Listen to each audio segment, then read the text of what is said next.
Microphone test.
Good morning. My name is Pat O'Connell. I'm the chair of the New Mexico Public Regulation Commission. We're calling to order the commission's regular open meeting. It's Thursday, July 30th, 10 a.m. We're at the state capitol building, room 307, and this meeting's also being streamed on the commission's YouTube channel. Mr. Cameron, call the roll, please. Commissioner Nyberg. Present. Commissioner O'Connell. Present. Commissioner Aguilera. Present. All the commissioners are here and you have a quorum, Mr. Chair. Thank you. Let's rise and state the Pledge of Allegiance and state pledge.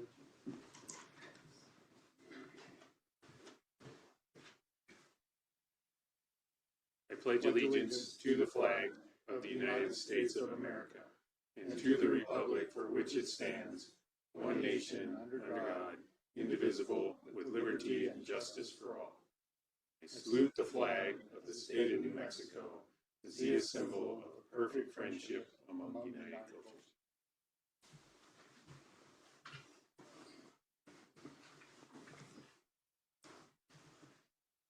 cultures. Gentlemen, we have the agenda in front of us. It was posted on, I think, Monday morning. It's a little light today. We've only got the no consent action items and only one regular action item. I don't remember that ever happening, and it's just how we're committed to making decisions when decisions are ripe. And for this meeting, for some reason, there's only one case. That's not going to be the case for the next meeting, I can tell you. But so anyway, are there any changes or revisions needed for the agenda? None for me.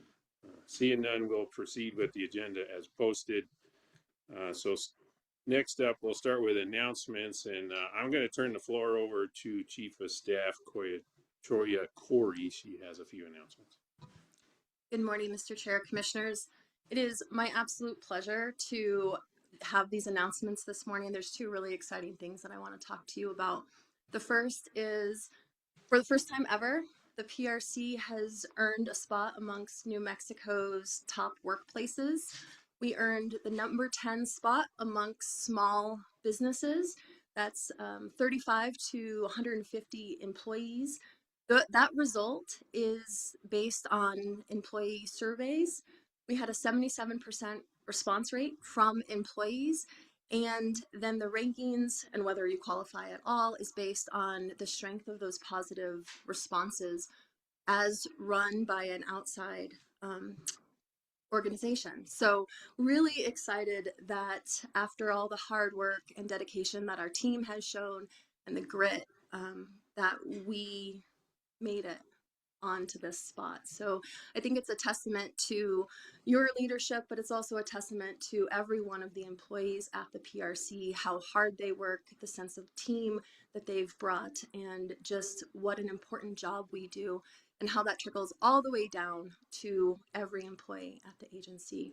So I want to say congratulations to our team for the exceptional work, for making this a place that people can call home, and the dedication to New Mexico and serving New Mexico. So thank you, commissioners, and thank you, employees. Thank you, everyone who's contributed to this.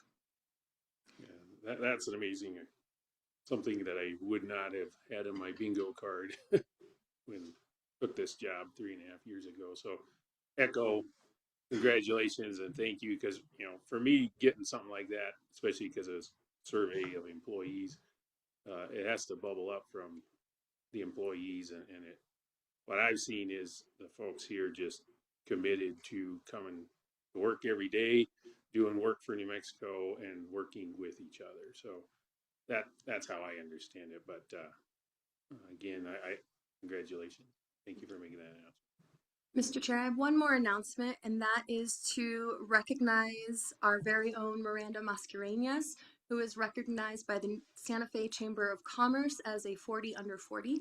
She's our CFO and ASD director, and that comes as a surprise to no one who knows her or who has worked with her, but congratulations to her as well. Thank you. Commissioners, did you have anything you wanted to say? Yeah, I do. I just want to say that, well, two things. One of them, thank you to the staff and the leadership, the bureau chiefs and the directors for continuing to desire to create the PRC a place of excellence where we work collaboratively and on very interesting issues on behalf of New Mexicans. I think we're very privileged to be working in the space that we are. The work that we do is really important to New Mexicans and affects them greatly, and being able to be a part of that, I think, is part of the reason why this agency was selected among the top agencies to work for, is because we do very valuable work. And in addition to that, when the commission came in 3.5 years ago, one of our biggest priorities was to ensure that we turn this agency around so that it's prepared to tackle whatever cases come before us. And staff, the bureau chiefs, our chief of staff really have taken that to heart and put in the work to get it done. Now I'm also never satisfied, as my wife and my son will tell you. There's always room for improvement, but I do think it is a time to celebrate. And so I've really enjoyed seeing people put that little badge, the ribbon, next to their signature and their email signatures. And so I've done that as well. I just did that, so I really want to show it off. So thank you. I'm very proud of you, staff, and the managers that we have here. It's really great to see, and let's keep it up. I too would echo those thoughts and extend my appreciation to our chief of staff, all the bureau chiefs, all the employees of the agency that have really earned this award. And I am pleased to be part of it and look forward to continuing to build on the professionalism, the foundation that these two gentlemen laid, as well as the leadership of the agency, and look forward to us continuing on that course and the trajectory that you've taken us. Thank you very much. Great, and thank you. And I also want to point out that I'm glad somebody else is recognizing how amazing Miranda Mascareñas. That's well deserved too. Okay, so back to the boring parts of the announcements. Try to highlight hearings that will happen so folks can observe the agency work that we do. We've got one case hearing that's scheduled between now and our next open meeting. That'll be August 11th and 12th. It's case 2669, which is P&M second annual grid mod review. And then we'll have our next open meeting on Thursday, August 13th. It's scheduled for 10 a.m. In this room, room 307. So watch as the agenda announcement comes out for that if there's any changes to that. Then also on July 23rd, 2026, the commission met in closed session, which was closed pursuant to NMSA 1978 section 1015(1)H. Specifically deliberations by a public body in connection with administrative adjudicatory proceedings. I affirm for the record that the matters discussed in the closed session were limited only to those specified in the separate notice and agenda for that closed meeting, specifically to discuss docket number 24266 UT. I further affirm that no final actions were taken in the closed meeting. Okay, so that concludes our announcements. Next up, I have the honor and the privilege of announcing this month's PRC Employee of the Month. I guess with Top Place to Work, everybody's Employee of the Month, but we've got special recognition today. It's my privilege to recognize Patrick Schaefer as the NMPRC Employee of the Month for August 2026. So Mr. Schaefer is here with us, and I'm going to read the proclamation, and then you'll get to come up for the infamous belt photo. So Mr. Schaefer was nominated by his boss, Jocelyn Barrett. The nomination and the proclamation says Mr. Schaefer serves as hearing examiner in the New Mexico Public Regulation Commission. He's worked for the PRC for 1 year and 6 months. The nomination says Patrick's nominated in recognition of his exceptional professionalism, adaptability, and consistently positive attitude during a particularly challenging period for the division.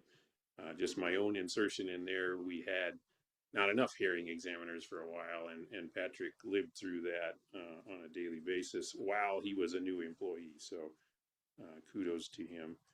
Major transitions started happening in the division from almost day one of his tenure, and he's demonstrated an impressive ability to adapt while maintaining a positive, open-minded, and supportive attitude. From the beginning of his tenure, he's approached every assignment and responsibility with enthusiasm and a willingness to help wherever needed. Despite carrying a significant workload, he has remained dependable and demonstrated a strong commitment to his teammates and the commission's work. In addition to managing his own responsibilities, Patrick has gone above and beyond to build a sense of community by volunteering to organize and lead a study group focusing on discussing complex and challenging regulatory topics. His willingness to share knowledge, encourage collaboration, and contribute to the professional development of others has had a meaningful positive impact on those who have participated. He's shown remarkable growth since joining the team, and I second that. And his dedication and collegial approach make him highly deserving of this recognition. So, resolved that New Mexico Public Regulation Commission congratulates Patrick Schaefer, Employee of the Month for August 2026.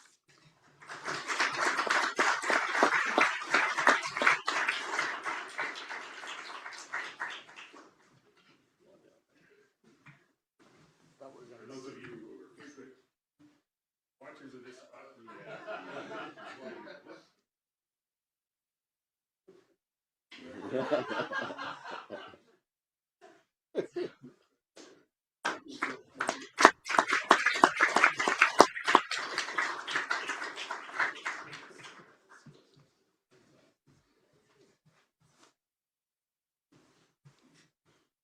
All right, so next up is public comment. We have several individuals registered for public comment. We don't have still any public officials registered for public comment. So we'll stick with the agenda notice that was posted. We'll take public comment. It's first in person And then on Zoom, we've got a number of folks who have registered to comment on the agenda item for today's meeting. And then another person who wants to comment on a matter that's not on the agenda. I think within the 30 minutes, if everybody sticks to the 2 minutes allotted to them, we'll be able to get everybody in. So the first person to provide public comment today is Grace Dukes. So Grace, if you're here, please make sure you press the green button or red button to make it green. Yeah, then to turn it green. Please forgive me if I go over. I wasn't aware that it was 2. Wrote my comments for 3. My name is Grace Dukes. I'm with the Albuquerque DSA, and I'm here about more than a gas utility. On Tuesday, hundreds of New Mexicans burned a workday on 6 hours to comment about Blackstone, a deal that is legally frozen and cannot move. Today, with less attention, you decide something more crucial. Also on Tuesday, down in Doña County, 3 New Mexicans were arrested at a public meeting. Every person the Democratic chair had removed was an opponent of Project Jupiter. And when people chanted, "Let us speak," here is who met them. Armed private security hired by the county, sheriff's deputies, and Oracle's own security detail in suits standing on both sides of the room. A private security guard knocked a woman to the ground and she was arrested bleeding from a cut on her eye. The chants were audible moments before the feed cut out. The last thing the public saw was New Mexicans asking to be heard. When people objected, the chair said, "I'm just following the process." A community member said back that you changed today. Now hear what your own agency told the Albuquerque Journal about hiding your examiner's doubts on this deal. That the redactions were made in accordance with a protective order issued under New Mexico law. You're just following the process that you changed today. The first thing private equity cuts is our ability to see, and so are you their puppet even before this merger? I say yes. You overrode your own examiners to let Bernard call its investors a trade secret. Then those examiners wrote, behind the bars you gave them, that effective jurisdiction requires knowing which entities actually bear the equity obligations, recommended you require certification before approval. New Mexicans learned this from a formatting error. And the record was rigged. Here's what you tried to hide from the public. Bernard entered the utility sector less than 2 years ago with Blackstone's help, and customers of their Louisiana utility have reported bills jumping over 1,000% in a single billing cycle. And what are we sold for? $3.39 a month for 1 year. They're buying a monopoly on heat with a coupon. This is authoritarianism in a suit instead of right gear. And on Tuesday, the suits were in the room. Capitalists that can't win an argument with the public, remove them from the argument. Capitalist, cut the feed, redact the file, arrest the dissidents. Nobody declares anything. They just make sure the room is empty when the decisions are made. Okay, And it isn't strangers repressing our rights. A Democratic commission cut that feed. A Democratic governor wrote an op-ed telling you to hand over our grid to Donald Trump's buddies. And this commission, appointed by the same Democratic governor, Michelle Lujan Grisham, authorized the blackout. Every link is a Democrat. People who campaigned on being what stood between us and exactly this. So spare us the part where you're the alternative to the billionaires. There's no fascism from the top without permission from the middle, and the middle in this state is full of corporate sellouts with D's next to their names, like the governor and like you. Finally, reject this application, because when the history of how New Mexico got handed over is written, the names will be yours. And now you can't say you didn't know. I'm not sorry that I went over my time. I'm speaking for the hundreds of New Mexicans that were at the Blackstone hearing and don't know about this because you tried to hide it from us. Okay, next for public comment is Carl Peterson, and just again, please keep it to 2 minutes so we can hear everybody, and that's not a change that we made today. That has been on the agenda for a couple meetings now, and we talked about it at the last open meeting.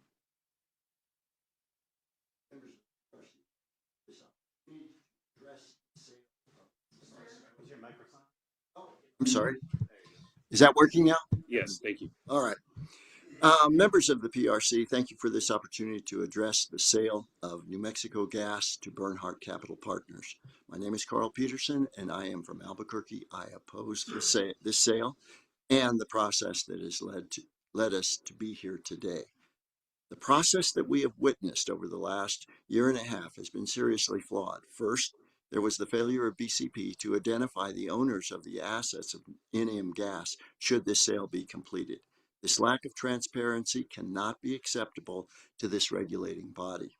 Second, there is the affordability of the new entity that plans to focus on private debt financing. The more interest that is accrued, the more profitable their model becomes. And third, the sale will result in reduced oversight. The structure of the revised entity has been created to be overly complex, making accountability and direct responsibility to the citizens of this state impossible. Commissioners, you have an opportunity to change this process and move the state forward. Utilities are constructed monopolies and as such are extremely susceptible to economic distortion due to the lack of competitive market forces. Turning an energy monopoly over to a private equity corporation will not end well for New Mexico or its citizens. Thank you, gentlemen, for your time. Next is Jonathan Juarez.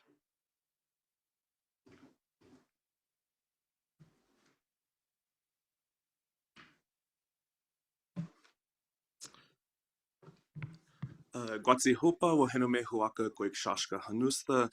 Good morning, commissioners. My name is Jonathan Juarez from the Pueblos of Laguna and Isleta, but I am a New Mexico gas company ratepayer residing in Albuquerque. Just want to start off by saying it's nice to see you again so soon. Commissioners, I think a lot of us are unfortunately starting to lose faith in this public comment process. But public comment isn't only about changing votes. It's also about creating a public record so that years from now, when New Mexicans ask how control of their gas utility ended up in the hands of a private equity firm, they also find the record showing that people stood here and warned you. Throughout these proceedings, we've heard about commitments, concessions, credits, and promises, but none of those are the standard before this commission today. The standard is whether the applicants have demonstrated that this transaction is in the public interest. That burden belongs entirely to them. It doesn't belong to the public to hope that they're right. It does not belong to ratepayers to assume these promises will outlive this transaction. And it doesn't belong to this commission to fill the gaps where the applicants failed to provide clarity. Even the hearing examiners in this case have acknowledged that many of the claimed public benefits could not be meaningfully quantified. They acknowledge uncertainty about whether some commitments would directly benefit ratepayers at all. Some of these concerns were hidden behind redactions. Uncertainty should not satisfy the public interest standard. A temporary rate credit is not permanent accountability. A temporary rate freeze is not a long-term protection. Time-limited commitments are not the same as structural safeguards. Yet today, New Mexicans are being asked to permanently transfer control of an essential monopoly in exchange for benefits that expire. That's not a trade this commission should accept. Public utilities are different from every other business because customers have nowhere else to go. If service suffers, if rates go up, if these commitments fade once these deadlines pass, New Mexicans can't simply choose another gas company. Yeah, thank you. That's why your responsibility matters. The Public Regulation Commission exists because monopoly utilities require extraordinary public oversight. That oversight means demanding proof, not accepting assurances. Thank you. Thank you. And I've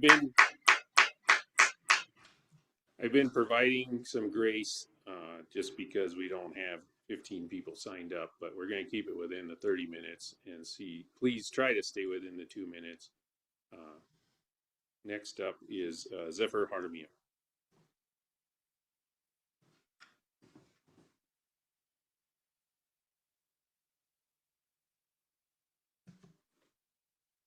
Good morning, commissioners. My name is Zephyr. I'm from Isleta and San Felipe Pueblos.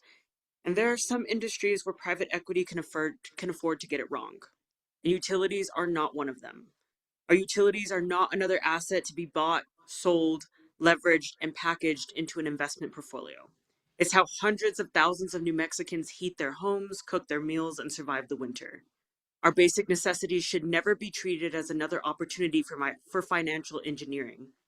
Private equity exists to generate return for investors. The Public Regulation Commission exists to protect the public. Those are fundamentally different missions. And when those missions come into conflict, the public should win every single time. Today, you're being asked to believe that those interests are perfectly aligned. I don't. Because if maximizing returns and protecting ratepayers were naturally the same thing, we wouldn't need regulators at all. The reason that this commission exists is because monopoly utilities demand a higher standard than just trust us. They demand evidence, they demand accountability, and they demand proof that the people of New Mexico will be the primary beneficiaries of a transaction like this. I don't believe that that burden has been met. And instead, we've been presented with temporary concessions and asked to treat them as permanent protections. Rate credits, rate freezes, settlement commitments, those things expire. The ownership that you're voting on today does not. And that's the imbalance that is at the heart of this case. As Pueblo people, we understand that stewardship is a responsibility and not an investment strategy. You don't inherit something simply to extract as much value as possible before moving on. You inherit it because you're responsible for what the next generation receives. Essential public infrastructure deserves that same ethic. Because when the lights go out, when people can't afford their bills, when service declines, investors can move on to the next acquisition. New Mexicans cannot move on to another gas company. They're captive. And that's again why this commission exists. Not to make private equity deals possible, but to make sure that public isn't asked to bear risks that they never agreed to. Today, you're deciding more than who owns the New Mexico Gas Company. I know where I stand, and I don't believe private equity belongs in the business of owning monopoly utilities. I urge you to reject this application. Thank you for your time. Thank you. Next is Martin Rowell.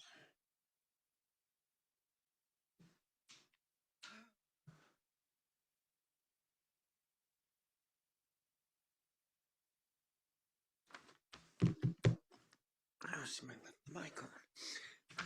Okay, let me get this out of the way. Somebody just texted me something to add here. My name's Martin Rowell. The question as to why PRC would schedule major milestones the same week as two most important cases, as it was pointed out, I agree with that. It seems kind of rushed, and that's how I feel. Okay, back to me. Mr. Chairman, members of the commission, you've heard facts and arguments for over a year now about private equity firms trying to take over public utilities. I have little to add. I do want to say that the decision will last for decades. While your terms are temporary, one of those terms will expire in just a few months, others by the end of the decade. As you know, the promised benefits to ratepayers in this proposal occur in the first few years. The full effect of the sale will not be known till long, till long after those promises are gone. And you will be around to see the consequences of your vote as future commissioners and future customers deal with the impact of your actions. I'm asking the commission to remember this decision is permanent while your service is not. Think of the long term and reject the application. If I have a couple of seconds, I want to thank you all for your hard work. I know they're difficult decisions, and I really appreciate what you guys try to do. Thank you. Okay, so next is Chris Jones.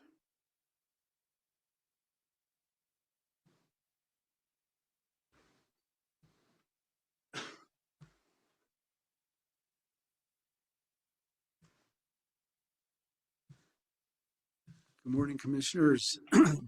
Thank you for taking my comments today on the BCP purchase of New Mexico Gas. You know, over the past number of months, I have given comment on a number of times on BCP as well as the Blackstone deal as well. I've spent much less time with my wife at home, and I wanted to say that she thanks you.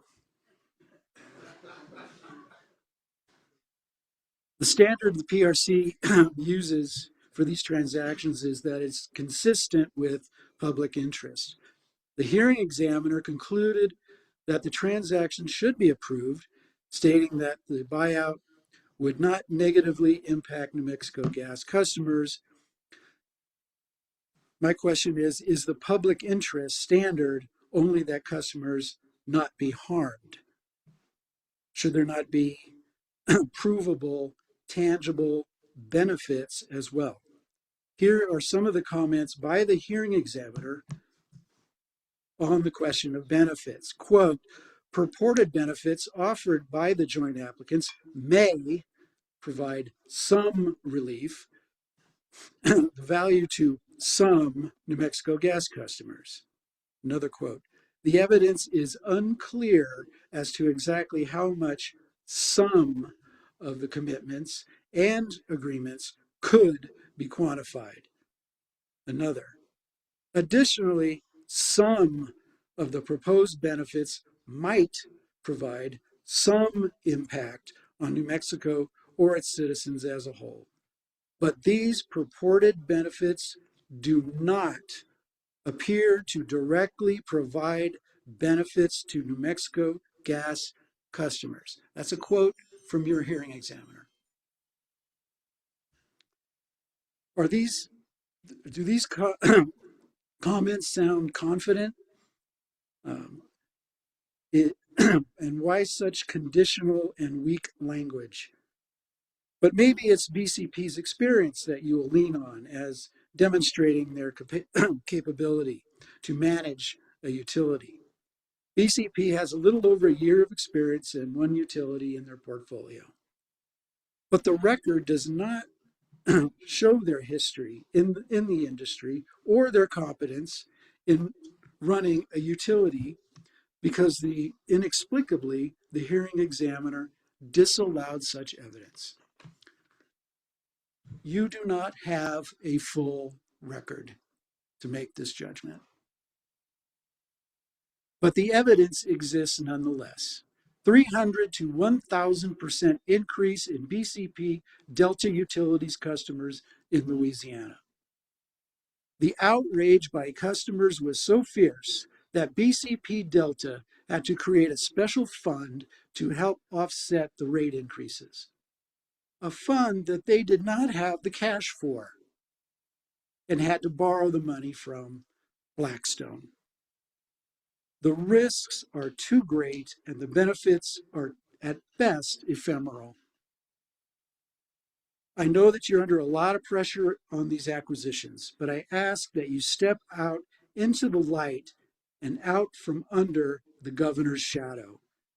If this transaction proceeds, it will be undone in the future at great cost to ratepayers, to taxpayers, and to your legacy as public regulators. So I ask that you reject this transaction. Thank you very much. Yeah, thank you. And you're Mr. Jones, right? Yes, Okay. Chris Jones from Albuquerque. Yeah. Well, I lost track on my list. Okay. So next, Mr. Rodriguez, could you accept the 4 that have signed up for Zoom comment? And again, please keep it to 2 minutes. Thank you, Mr. Chair. On Zoom, we'll start with Sam Hitt. Sam, go ahead with your comment.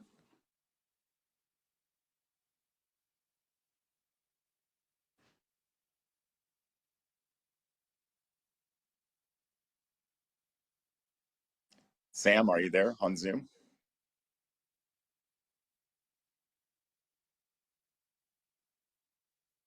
Okay, I'll go with the next person. Leandra Schuler, go ahead with your comment. Good morning, Commissioners. We are here today to discuss the acquisition of the New Mexico Gas Company by Bernhard Capital Partners and whether that acquisition is in the interest of New Mexican ratepayers. BCP has undoubtedly promised profits to their investors driven by this acquisition. The question we need to ask is, where is the money going to come from? It is not in the interest of New Mexican ratepayers to finance profits for out-of-state investors at the cost of rate hikes that are likely to come here as they have under other utilities that followed similar agreements. Research has shown that customers of investor-owned utilities may pay an average of 11% more in rates than customers of public utilities. New Mexico residents cannot afford significant increases in rates.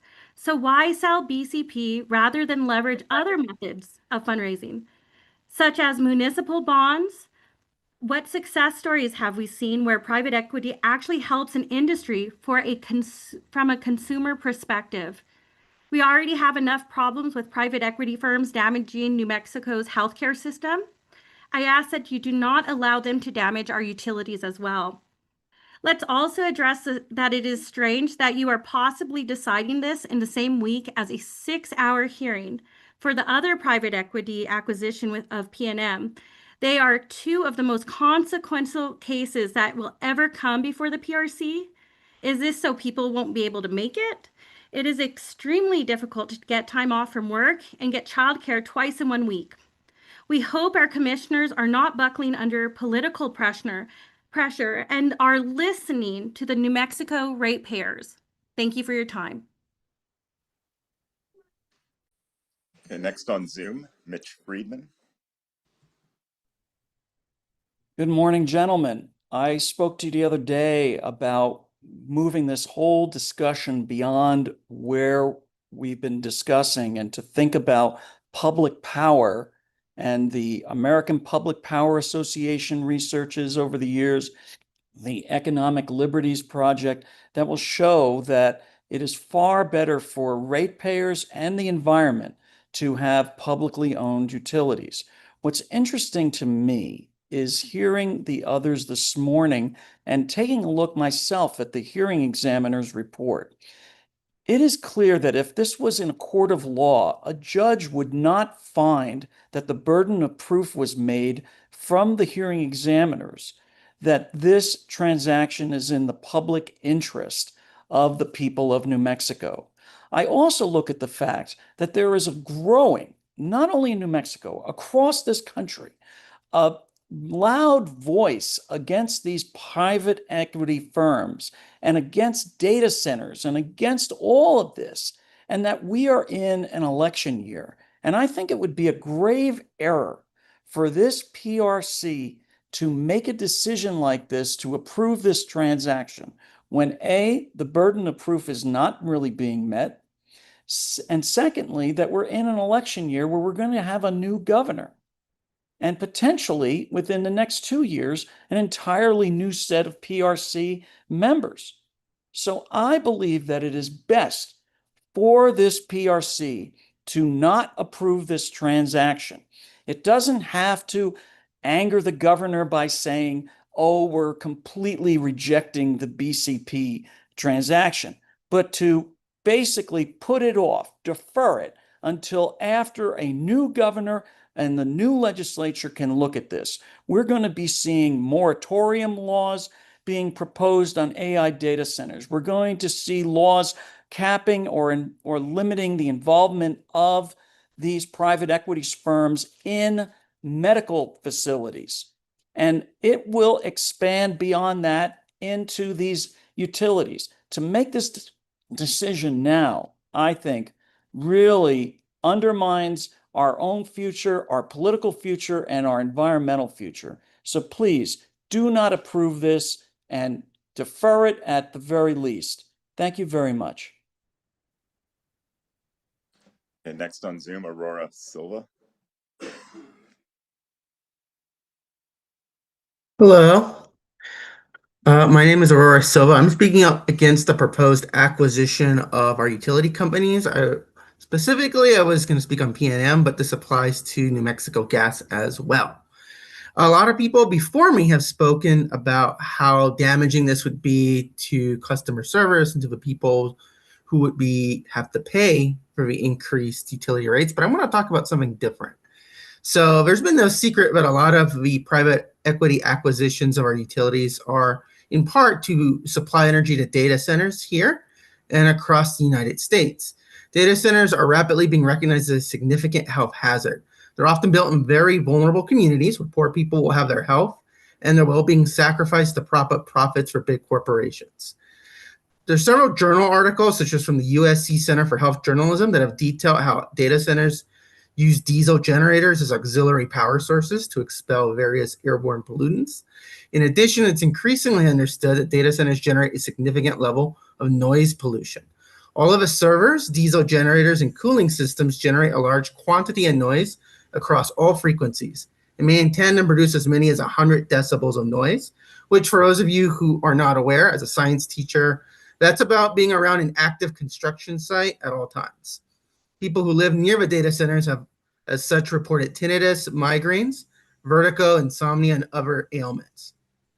In addition, we have begun to track long-term impacts associated with being in proximity to data centers, such as heightened risk of respiratory and cardiovascular disease, diabetes, and miscarriage.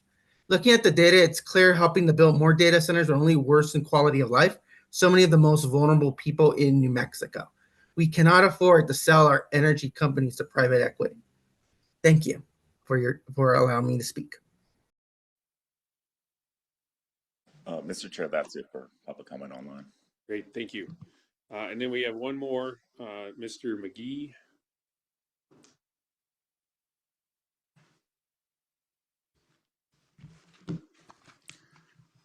Good morning. My name is Troy McGee, and I'm the owner of What's Up New Mexico, a community solar enrollment business working across New Mexico with multiple subscriber managers.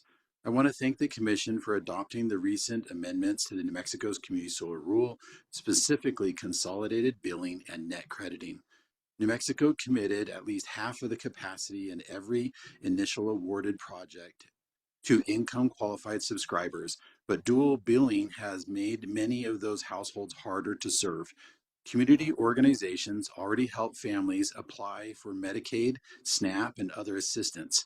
Many have been hesitant to offer community solar in the same way because it requires a separate bill, a separate payment method, and the risk of cancellation after a failed payment. Across New Mexico, we regularly meet customers who pay their electric bills in cash at grocery stores or other payment locations. Others receive SSI and other financial benefits through Direct Express prepaid debit cards. Many do not have a payment method that works reliably for a separate monthly community solar bill. Consolidated billing removes that barrier by handling the subscription charge and saving through the customer's existing utility bill. True net crediting goes further by helping customers continue receiving savings during temporary payment difficulties. This will make the program simpler for ratepayers, easier for trusted organizations to support, and more stable for utilities, subscriber managers, project owners, and local enrollment businesses. I would be glad to share more about our experience working directly with community solar subscribers across New Mexico. I respectfully encourage timely implementation. New Mexico promised that at least half of every selected project would serve income qualified households. Consolidated billing is the practical infrastructure needed to fulfill that promise. Thank you. Thank you. Yeah, that concludes the public comment section of the agenda. We're moving on to next agenda item, which is approval of prior meeting minutes. Commissioners, in our package for today, we've got minutes from the July 2nd regular open meeting. Do you see any changes that need to be made to those? No, I had made very minor changes. Nothing we did, like formatting changes, but I think those are in there now.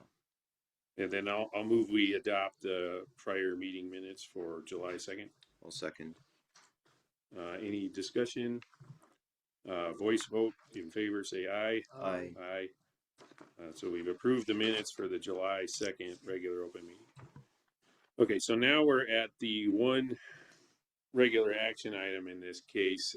We'll begin with a presentation from Russell Fisk, who's joined us. And before we get into that, I just want to say I've heard the public comment, and I frankly understand why it can be frustrating. I also know that our process is as it is because it is a legal process. So there are steps and there are things that have to be done. We've been encouraged several times in several different ways for us to do our job. Part of our job is obey the constraints of the legal process so that the work doesn't get overturned later. So that's where a lot of this stuff comes from. Today's different than Tuesday. Tuesday was public comment session, and it was on a case where the evidentiary record is not closed. Today is debate among the commissioners on issuing a final order on a case where evidentiary record is closed. So the comment has affected how I've looked at this case. But as we proceed, we need to be able to do our work. And so, and I'm just saying this out of abundance of caution and based on experience from Tuesday. At this point, it's our job to speak and it's our job to do our work. Cat calls, crosstalk, running commentary, anything like that is just at this point disruptive. So please do not disrupt the public meeting. I hope and pray that we can proceed with the discussion that needs to happen among the commission.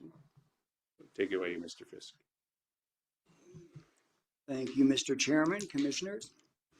So this matter comes before the Commission for the consideration of two alternative final orders concerning the joint application as revised for Saturn Holdco to acquire New Mexico Gas Company. The first order would follow the recommendations of the hearing examiners to approve the proposed transaction with two conditions recommended by the hearing examiners. First, the assignment and assumption of the equity sponsors' contribution obligations by the BCP infrastructure funds. And two, semi-annual reporting concerning any ongoing relationships between the BCP applicants and other BCP managed entities that were not parties to this matter. The order would find that the proposed transaction is in the public interest. The alternative order, proposed by Commissioner Aguilera, would deny the joint application, finding that the proposed transaction is not in the public interest. In particular, the order would find that the benefits proposed by the applicants are outweighed by the risks and uncertainties that would be introduced by the transaction. Both orders also include rulings upon outstanding motions. Both orders would grant the BCP applicant's request for a confidentiality determination and would make public the redacted portions of the recommended decision that the BCP applicants have requested be made public. Both orders would deny New Energy Economy's motion to reopen the record on the ground of irrelevance, primarily because New Energy Economy failed to demonstrate ownership and control of Delta Utilities at the times at issue by the BCP applicants. And both orders would grant the joint applicants' request to strike New Energy Economy's responses to exceptions, as the responses constitute an attempt by New Energy Economy to file additional exceptions beyond the time and page limitations of the Commission's rules of procedure. And with that, I will take any questions that you may have. Thank you, Mr. Fisk. Any questions for Russell? Okay, so we have two orders in front of us, one that largely adopts the RD and one that does not. So I'd invite Commissioner Aguilera, who's authored the alternate order, to walk us through that. Thank you. Yes, and I have pages in front of me, so thank you for sticking with me on this. I have quite a bit to say, and it's an important case, and so I want to make sure that I explain my reasoning. So as the sponsor of the draft order denying the revised application, thank you for letting me go first to explain where I am. After weighing the record evidence, I've concluded that the proposed transaction is inconsistent with the public interest. At the highest level, it comes down to this. The modest benefits offered by the joint applicants are outweighed by the inherent risk and uncertainty tied to the transaction. So let's look at what is being offered here. Under the proposed acquisition, the joint applicants include a $22.4 million bill credit which works out to $3.39 per customer per month for a period of 12 months, along with a $7 million contribution to the Heat New Mexico Fund. Beyond these direct benefits to New Mexico Gas Company's customers, the rest of the package is minimal, theoretical, or speculative. The stakeholder interveners in this proceeding rightly argued that the transaction fails to provide sufficient customer benefits to be approved under New Mexico law. It's worth noting that aside from the joint applicants themselves, not a single intervener has requested the commission to approve the transaction. The joint applicants were not able to get a single intervener on board. I agree with the interveners. The overall package in the joint application simply fails to provide sufficient benefits to customers to justify approval.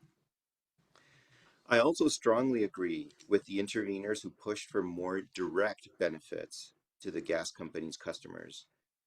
I appreciate the joint applicants' proposed commitment for $5 million for economic development and $5 million for renewable energy projects, but there is no certainty around how that $10 million would actually be spent. Without that certainty, the Commission cannot determine the true value of those investments to customers or the public, which is why I declined to credit them at the levels suggested by the joint applicants. Additionally, given the ongoing concerns that we all share about affordability, I side with staff and the Department of Justice that enforceable direct customer benefits, such as a more substantial rate credit, would have been far more appropriate. So to that end, I find merit in the arguments that any rate credit should be scaled more closely to the transaction's acquisition premium to shift the balance in favor of the public interest. The joint applicants argued that there is no statutory or regulatory requirement in New Mexico linking customer rate credits to a transaction's acquisition premium, and they suggested that using the premium as a benchmark is arbitrary. I disagree with this narrow view. Under New Mexico law, the Commission is charged with ensuring that a proposed utility acquisition is consistent with the public interest. The Commission has consistently applied the law to determine whether the acquisition provides a net public benefit and to consider the interest of consumers. The Commission cannot evaluate the proposed rate credits in a vacuum. Instead, the Commission has to assess the rate credits in proportion to the overall package offered by the applicant, including the scale of a transaction and any premium value realized by an owner who has benefited from a natural monopoly. To be clear, I am not advocating that the Commission impose a rigid dollar-for-dollar requirement to scale the bill credit more closely to the transaction's acquisition premium. The acquisition premium, which of course represents the excess of the purchase price over the depreciated net book value of the utility's assets, serves as a reliable proxy for the financial magnitude of a transaction and the substantial value created by the regulatory paradigm, which offers monopoly utilities the opportunity to serve captive customers and guarantees them a reasonable opportunity to recover their cost and earn a return on prudent investments. So when viewed through the lens of financial proportionality, the joint applicants propose $22.4 million in bill credits, and that is disproportionately small. The modest credit stands in contrast to the approximately $130 million to $185 million premium value that is being realized by the current owner. So that said, I find persuasive the DOJ's testimony and briefs arguing that a $112 million rate credit would help shift the balance of the transaction in favor of the public interest. Denying approval of an acquisition because the proposed customer benefits are trivial compared to the scale of the transaction is not arbitrary. It is the Commission's duty to balance these issues in pursuit of the public interest. The joint applicants should not expect to capture a significant premium value at the parent level while offering captive customers a minimal short-term credit that fails to offset the transaction's structural and operational risks. So therefore, I agree with the DOJ and staff that the proposed rate credit is inadequate and fails to support a finding that the joint application is in the public interest. I want to talk about the remaining direct benefits to customers. The remaining direct benefits to customers that are alleged by the joint applicants are overstated. In particular, the joint applicants claim that their proposed rate freeze represents a direct customer benefit of $30 to $40 million is exaggerated. The rate freeze would only be effective for approximately 2 months, ending in September of this year. While the joint applicants could not have predicted the exact date the Commission would make a decision on the application, the joint applicants could have reasonably estimated the regulatory timeline based on previous cases and proposed a meaningful stay-out period. So as some of the interveners argued during the hearing, the joint applicants could have tied the rate freeze to the date of approval or designed it to reflect the transaction's evaluation period in a reasonable manner, but chose not to do so. So therefore, I cannot find that the rate freeze provides meaningful benefits to customers. Regarding the joint applicant's contention that returning several back office functions to New Mexico would benefit customers, the joint applicants have not shown how this would help customers, nor have they successfully demonstrated that any theoretical benefits are sufficient to reach the conclusion that the overall acquisition package is in the public interest. Notably, the joint applicants initially proposed adding 51 to 60 new jobs, but then reduced that number to 20 during the course of the proceeding, significantly diminishing the overall general benefit to New Mexicans. Turning to the proposed IT services, the joint applicants failed to show that their plan is preferable to other options or more cost-effective than alternatives. While a shared IT platform might benefit the BCP applicants and their affiliates like Delta Utilities, there simply is no evidence of a direct or distinct benefit to New Mexico Gas Company or its customers.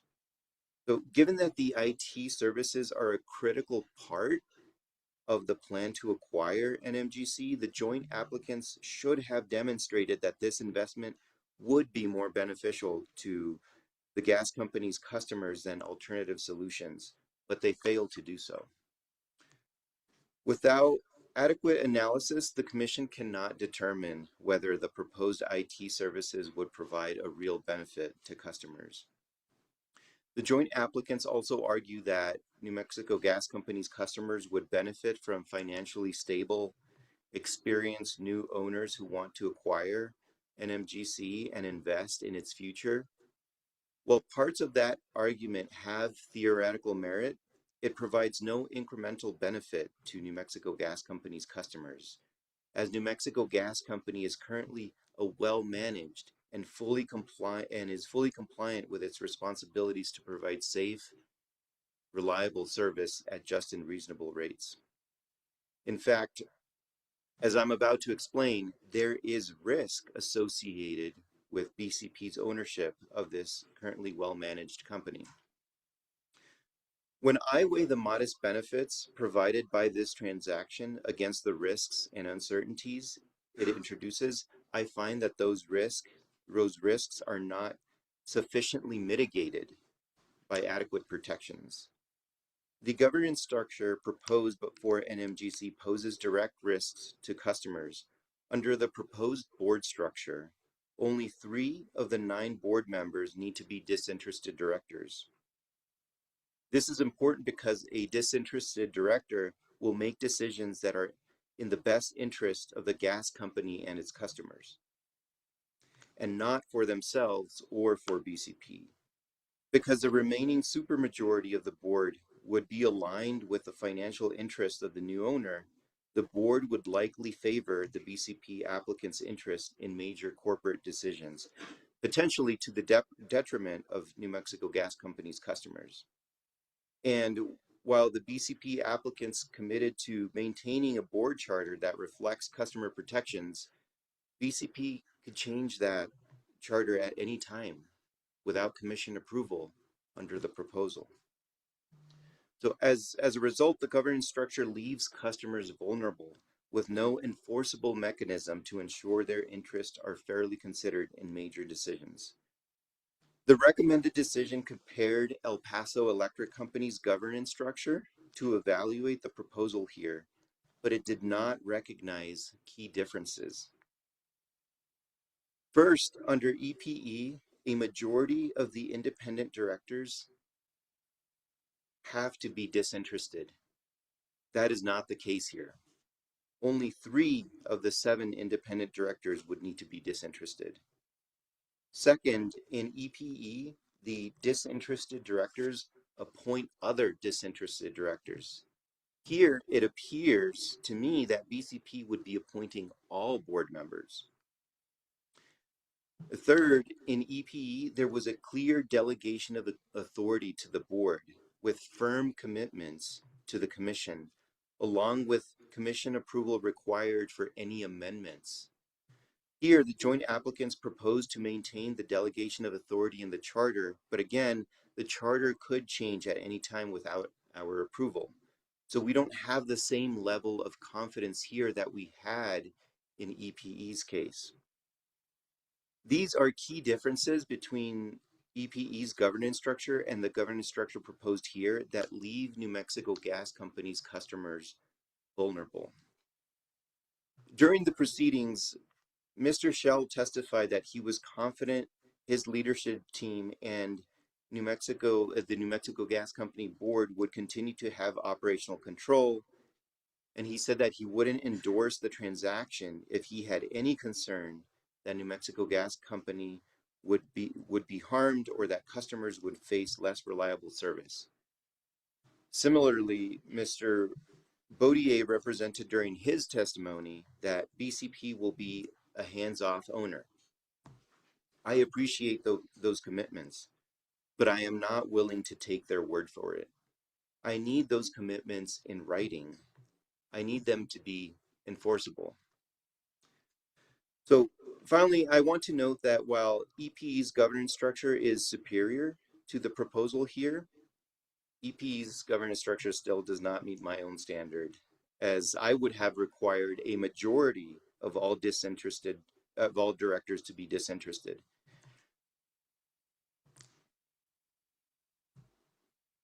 But even setting aside my own view, the proposal here falls short of the requirements imposed on El Paso Electric. On top of that, in El Paso Electric's case, the joint applicants worked directly with stakeholders to reach a stipulation, making the governance a part of a larger, more collaborative package. Moreover, when Emera acquired the gas company, the buyers and sellers similarly engaged with stakeholders in reaching a stipulation as part of their application to acquire the company. The joint applicants in this case simply did not show that level of collaboration. And I'm not saying that a stipulation is required, but I am saying that openness and transparency and collaboration are important to work successfully with stakeholders. Thank you for bearing with me. This is an important case, and so there was a lot for me to say there, and I also thought it was important for me to explain my reasoning here. I'll turn it over to you, Chair. No, thank you for that, and I agree that all of us have spent a lot of time on this case, and your presentation matches amount of work that goes into a decision like this. I just had a couple questions that I was trying to listen and I might have missed, but you talked about proportionality of rate credits compared to acquisition premium. Was there an amount the rate credits needed to be that would make that sufficient? Yeah, so I mentioned that I agreed with the Department of Justice, their proposal, which is $112 million.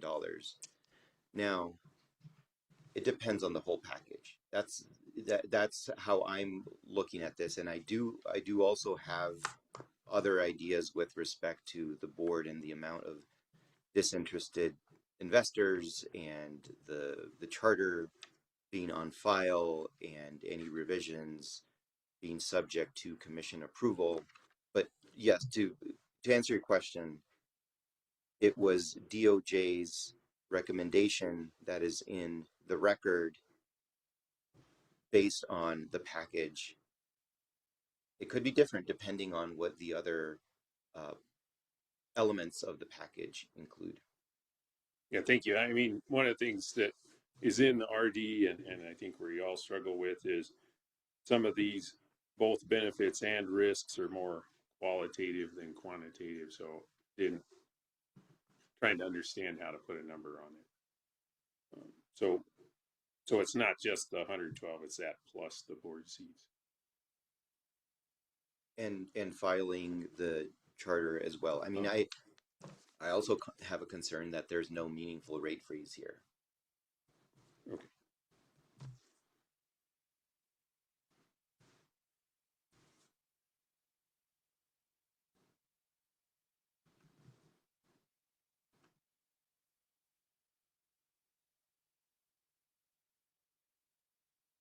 And I just want to make sure I understood the risk that's being addressed by board structure correctly.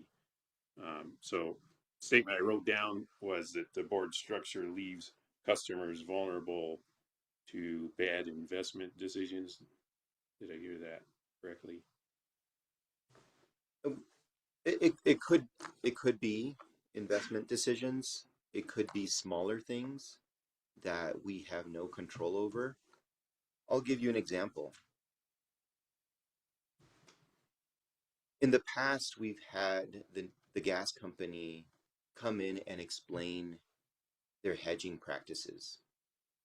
And I was left very impressed with their team. For those who are not as familiar, the price of gas is typically a pass-through. And so there is a question of what would the incentive be for the company to hedge appropriately, right? If they're not actually going to make a return on that, they're just passing that through customers. But New Mexico Gas Company has done, in my opinion, an excellent job. The people they hire or fire or how they run the program is not directly subject to commission approval. There could be decisions that we have no say over that affect the culture and eventually the customers. So I think the other thing that I continue to think about is that BCP here is not trying to buy a company that's broken and fix it. They're looking to buy something that is well managed and works really well. So a new board that has their alignment with BCP concerns me that they will not be looking out first for the company and its customers. And so you can take something that works well and break it or make it not work as well. And so that is part of why I think the board structure, the people who are making the decisions for the gas company, and also the delegation of authority needs to be in a tariff, or some document that the commission has authority to review and approve. Thank you. I appreciate that. And as always, appreciate the thoughtfulness that you put into the work that you do. I am in favor of adopting the recommended decision. So I've similarly put together some notes on how to explain that. Starts with, I examined the record of the whole case, participated in the hearing, and I just found that the hearing examiner's recommendation is reasonable. And I understand there are arguments against that. And so part of my examination of it was taking a step back. The thing that we struggle with all the time, and frankly, that's why you got 3 different commissioners, and commissioners come and go, is that's an elusive, hard thing to put your arms around. What I've learned is it really matters. Situation of the utility, the needs of society, it can change what you should do given the same question based on context, and context provided by public comment. So all that stuff matters. It drove me to go back to where my duty with oath of office and what the agency's mission is to do is to implement the law. And so going there, it backed me up to the beginning of the Public Utility Act, Chapter 3.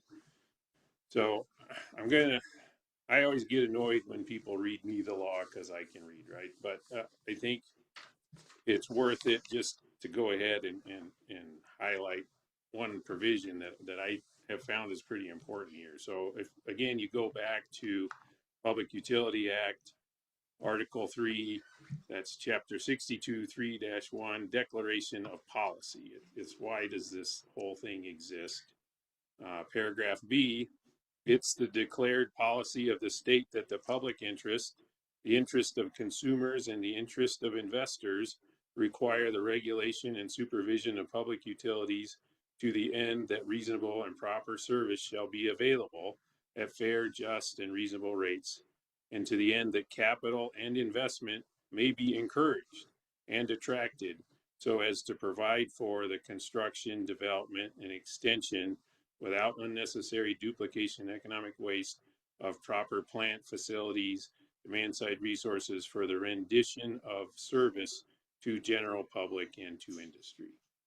So when I start there, and then I look at the law that gets activated the hardest when you're in a merger situation, which is, Chapter 6, and we spent a lot of time on Chapter 6 in the last few months, but the merger standard is in there. It's a continuation of service standard, and continuation of service and attracting investment so service can continue. The other thing I look at that informs me is if you look at the flip side of that in Article 9, when we're talking about abandonment of service. So standard for abandonment is a much tougher standard than it is for a merger, right? So merger, it's public interest unless it's shown otherwise. For abandonment, it's prove to me how you're not going to need this in the future. So just going in, the applicant has a different job. The law is written in a way that starts with, we have private companies providing a public service. That service is capital intensive. Providing that service requires the ability to attract investment. And then those aren't the only 2 chapters of the law that we enforce. But in those, it's just illustrative of, in continuation of service questions, how do you look at these things? So that's how I got there with the RD being reasonable. The question is public service maintained. And then before we get into some of the details, another thing that really the RD hangs its hat on, and I agree with, and the final order I'm in support of also hangs its hat on is the big thing is does this preserve the commission's jurisdiction? So we're regulators, we're not managers. And that's something I struggle with all the time because I used to work in utilities and like, gee, I would have done this different if I had that chance, but that's not my job. My job is regulator. And the biggest power that the regulators have, and the most important tool is exclusive ability to set rates. So that exclusive ability to set rates comes with attention in it, right? That it has to be just and reasonable, not just for the customers who are paying for the service, but also for the company that's being regulated so that they have the opportunity to continue to provide service. So that's just big picture context of where I'm at. I personally look at the two things that well, I bucketed into two things, which might be unfair, but the two broad things I took away from the alternate order, and I'll go through those a little bit right now. First is, rate credits. Again, merger standard is continuation of service. We wholeheartedly agree that the record in this case is just replete with references to how well managed New Mexico Gas Company is right now. So that's what we're trying to continue. So what is the risk? The risk isn't as big because that the records tells me that the utility's on a good track. So in the world of community utility being on a good track, how heavy-handed do I need to be with my regulation role? So again, going back to that, my big hand or the bigger tools I have are available to me in a rate case. So the fact that rate case is coming soon, that might be an opportunity, not a problem, because the rate case is where things can be, the future can be steered and affected better if we find that it needs to happen. Then a lot and I've participated in this, so I totally get it that past mergers, the standard has been viewed as a net benefit. Again, I wholeheartedly agree with what you said that had a stipulation come to us, that would be better because then that would be evidence that the folks who've intervened in this process agree that there is a sufficient net benefit that we don't have to balance the risks. Well, we don't have that. So it's our job to balance the risk.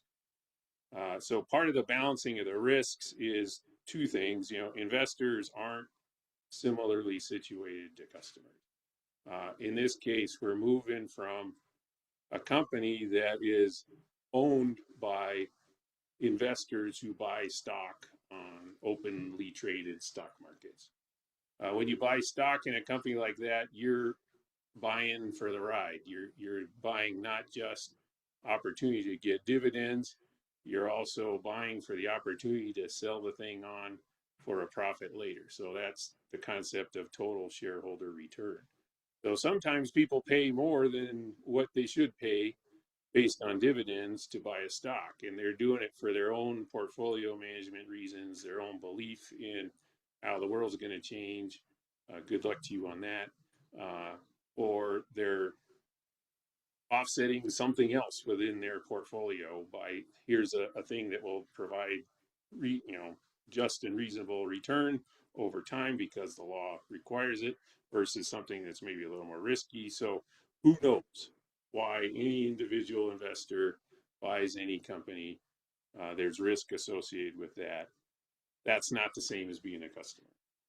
And so where the DOJ rate credit proposal gave me pause was there's nothing in here that relieves me of my duty to just and reasonable when I'm setting rates. And I didn't see that topic explored robustly. That if we push the rate credit number up higher, were we pushing ourselves out of the zone of just and reasonable on rates? So again, I am a customer of New Mexico Gas Company. I would love to pay less. I wish there wasn't a rate case coming soon, but that's the way things are. That rate case can be viewed as a debt coming soon as a detriment, or it can be viewed as an opportunity.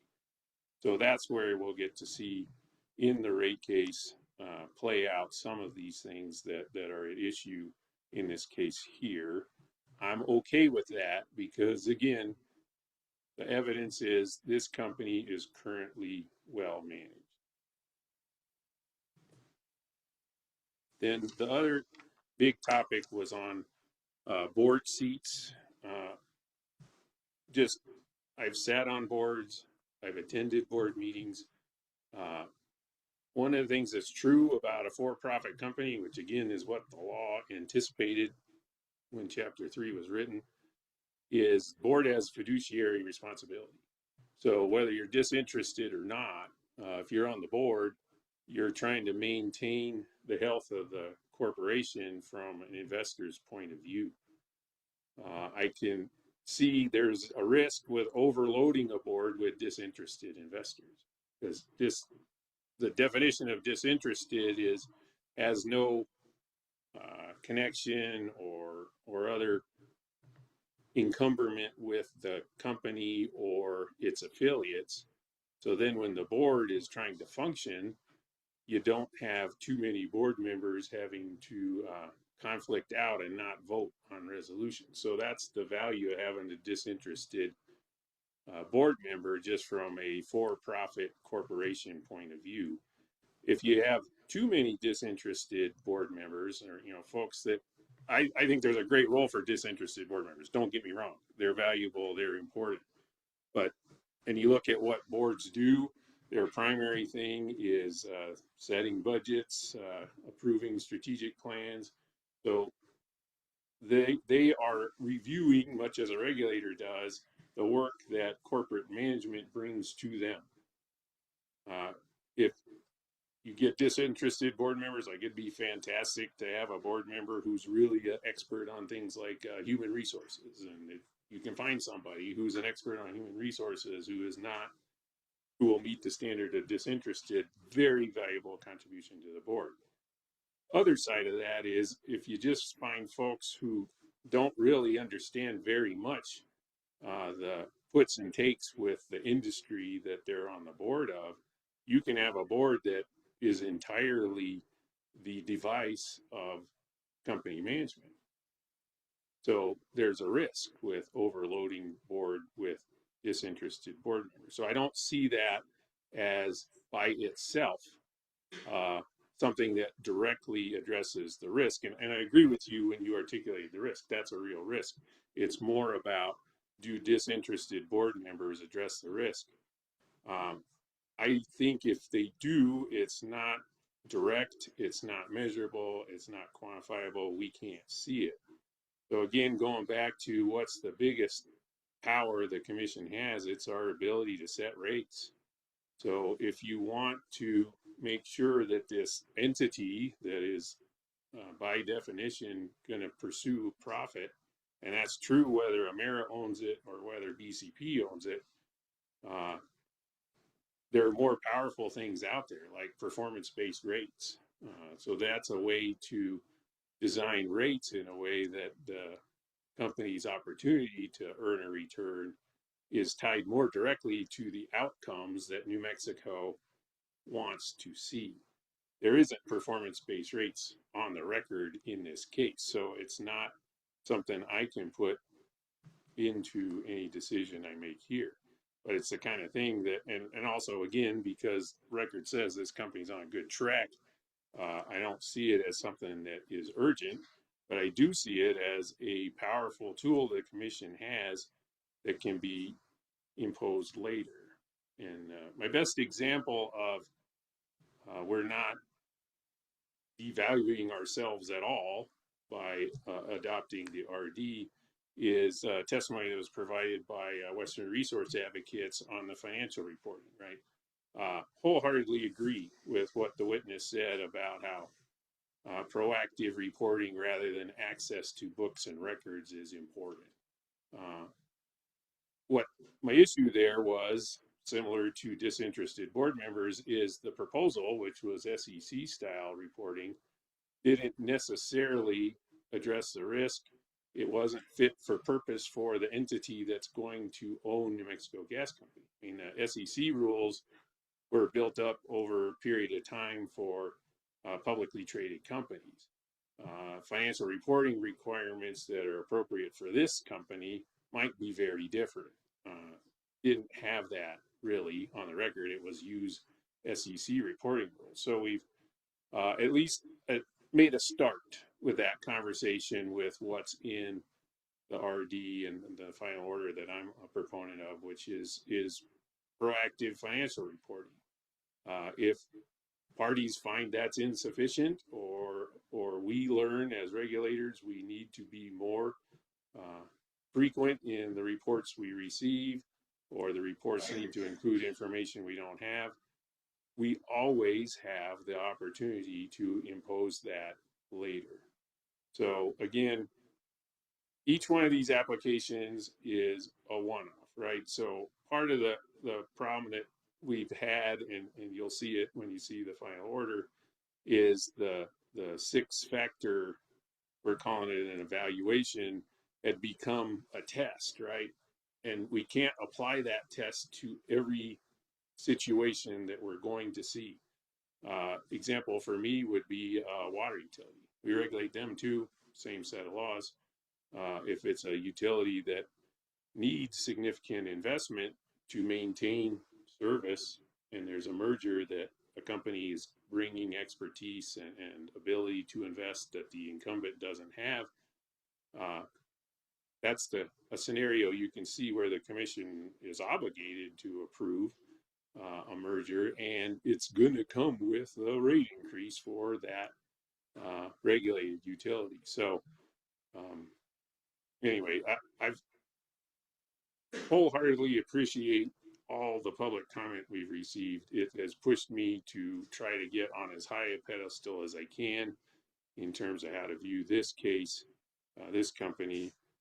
Again, I believe the recommended decision is reasonable, and I also think it is what aligns best with what the law tells me to do, starting with Chapter 3.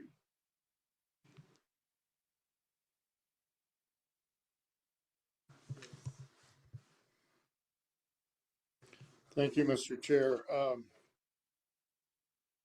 I think all three of us are in agreement that New Mexico Gas Company is well managed and operating to provide services at safe, just, and reasonable rates, as stated earlier. And to me, as Commissioner O'Connell has already stated, that gives me great solace in this particular case. That these people who are operating and running the gas company will remain in place. The record reflects that there's a commitment to continue that. And I would expect that as we see matters come before us in the future, that again, the gas company will continue to exhibit a well-managed, and that it will operate in the highest regard, so that this commission continues to feel that it's operating to provide services at safe, just, and reasonable rates. That is what really is important to me. And so when I look at the statute, that basically the legislature tells us that we have to approve the transaction that's before us unless it's unlawful. I don't think there's anything in the record that reflects that this transaction is unlawful, or it is inconsistent with the public interest. And as I view the record, I see that at least the status quo remains at least the status quo remains. I would argue that there are some other benefits that are derived from it, but at least the status quo remains. So I don't think that anything that's presented in the record reflects an inconsistency with the public interest. That this transaction is consistent with the public interest. As Commissioner O'Connell stated, the net public benefit portion of our analysis, it's not statutory. That was something the commission came up with. And while it's important to consider benefits, we have to apply the statute. And so I'm pleased that the order before us really describes how that analysis will occur, hopefully from this point forward, looking at not only the 6 factors that we've traditionally looked at, but I can tell you, at least I was looking at a number of other factors to see exactly where this transaction lands. And again, I could give a similar speech that's already given. I appreciate Commissioner O'Connell pointing out that a member of a board, their very service on that board forces them to have a fiduciary duty to the entity that they're serving. So they will not be advocating for the public. They will not be advocating for the customer. Hopefully their decisions are to advocate for the best interest of the company, which includes the customer. They are serving customers, hopefully, to both of their advantages. And so we've seen companies that have had poor management, poor direction, and they don't last very long. We see companies that have great management and they continue to grow and succeed. And so all board members have that fiduciary duty to the entity that they're serving to advance the interest of that entity. And, you know, the structure of, you know, the statutes don't give us any direction on favoring one form of business versus another or sole proprietorships. We have to take the entities as they come before us. And again, I find great solace in the fact that New Mexico Gas Company, as an entity serving many citizens of the state of New Mexico, that its leadership will remain in place, that its employees will continue to serve those customers in the same manner that they've been serving them for many years. And really the one thing that's changing is who has the ownership. Is it a Canadian company or is it another entity? In this case, a private equity entity. To me, that makes no difference. The form of business relationships don't move the needle for me. It may require us to be more focused on ensuring that this commission receives the information that is important for us to do our job of making sure that when rate increases come before us, that we balance the interest of the customers as well as the interest of the investors. That is our job as illuminated in the reading of the statute earlier. So to me, the first alternative order that's before us is my preference as well. And Mr. Chair, I'm happy to make a motion to approve that at the appropriate time. Well, first of all, a little clarity that it was presented as first order was the order that tracks the RD. Okay. Any other questions, comments, discussions before we get to motions? Well, I just wanted to make sure we're on the same page of one thing that I heard. I want to make sure that we're on the same page that the rate credit is not recovered from customers. Okay. Right. Rate credit is money that isn't recovered from customers, but it affects rates. And the legal requirement is that rates are just and reasonable.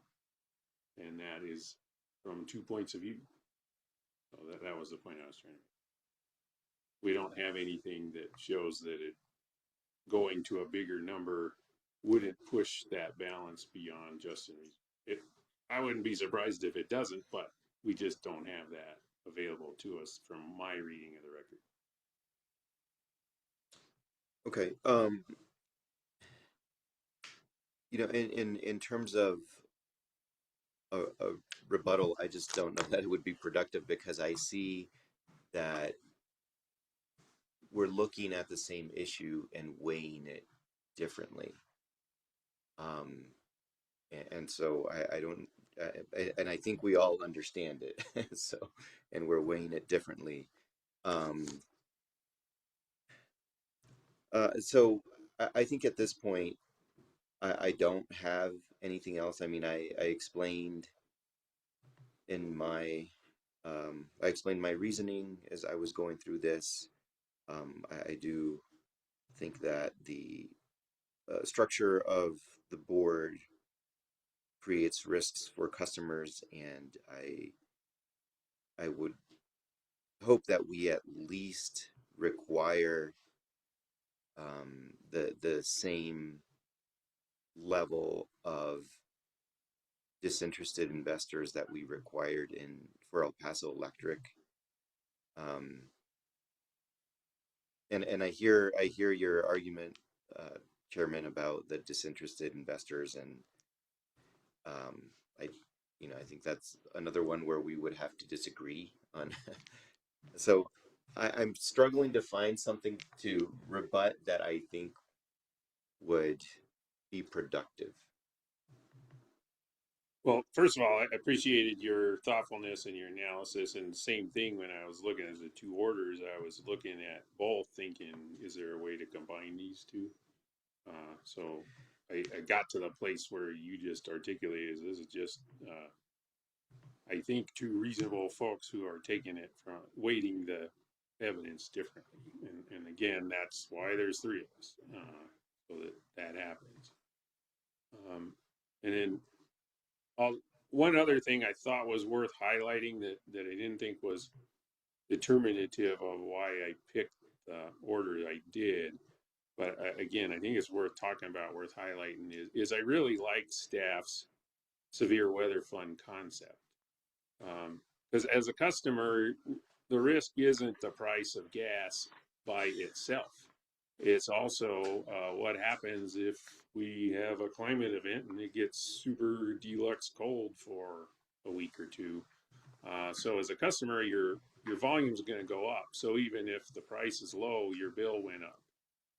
More likely, what's going to happen in an event like that is the swing gas price is also going to get astronomical. So then customers get walloped with very high bills, and that's frankly, we will intervene in that situation as regulators do and have in the past. So again, staff, with your severe weather fund, you have highlighted something important that I think should be examined. Reason it's not in my proposal here is I feel like sometimes we get great ideas, but they're riding the wrong horse, right? So didn't think that the amount of money that was being proposed to establish severe weather fund would even come close to addressing the risk. I don't know. Severe weather fund, the weather risk, price and weather is true for gas customers of any utility. That's not just New Mexico Gas. So what I'd prefer to see is some kind of process where we bring all the gas utilities together. We examine the risk to customer bills that's gotten worse, frankly, due to climate change. And come up with something that helps you understand that we will do something that addresses the risk. And then regulator point of view, also, I'm curious to know who's going to be the bank for this money, which I think is going to be a large amount. What do you do after it gets depleted? So those are the type of questions that just I think are important to examine and answer before I grab onto severe weather fund. But again, you're raising an important issue, staff. It's not in this final order, so please continue to work with the gas utilities, continue to figure out how to help us. And for New Mexico Gas Company, they've got a good program for hedging baseload gas price. So would severe weather fund be an addition to that? Would it replace it? I mean, those are the type of questions that I think need a thorough examination. Jamming all those things into a merger application means they're probably going to get lost in what needs to be done. So let's remember that how this regulation relationship works. Our big thing is rate cases. Bringing petitions to us with broad support is going to help them get implemented. So anyway, that was mini speech on severe weather fund that I just didn't want to leave out before we move on with this case. But Yeah. Jermaine, can I add to that? yeah, please.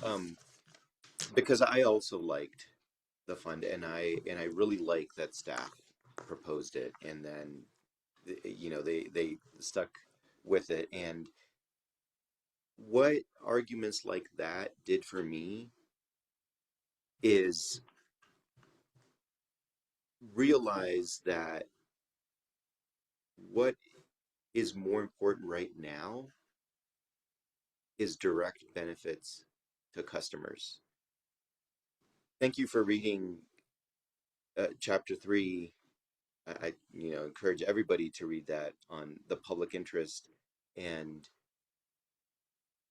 one thing that I've come to realize is that not come to realize, but we're in a moment where how we think of the public interest is changing. The issue of affordability is different than when we approved the stipulation for the EPE acquisition. And so that is why I spoke a lot about staffs and the DOJ's testimony and positions here, is because I think that is how I understand what they are looking for, which I think is correct. Right now, customers need help. And while I do appreciate other investments, things like the severe weather fund are directly helping customers. The Heat New Mexico Fund directly helping customers. The rate credit directly helping customers. And that is not necessarily where I was when this application was filed. But the comments and stakeholders' positions have helped me shift it in that direction. Is, to me, and at the end of the day, I need to be able to say that this transaction is consistent with the public interest. And if it's inconsistent with a public interest, then I can't. And to kind of tie that together, the public interest right now is calling for the commission to help solve this affordability issue. And so if you're kind of hearing a lot about the rate credit, that's where it's coming from. Again, that's not where I started when I first saw the application. Thank you. Commissioner Nybert.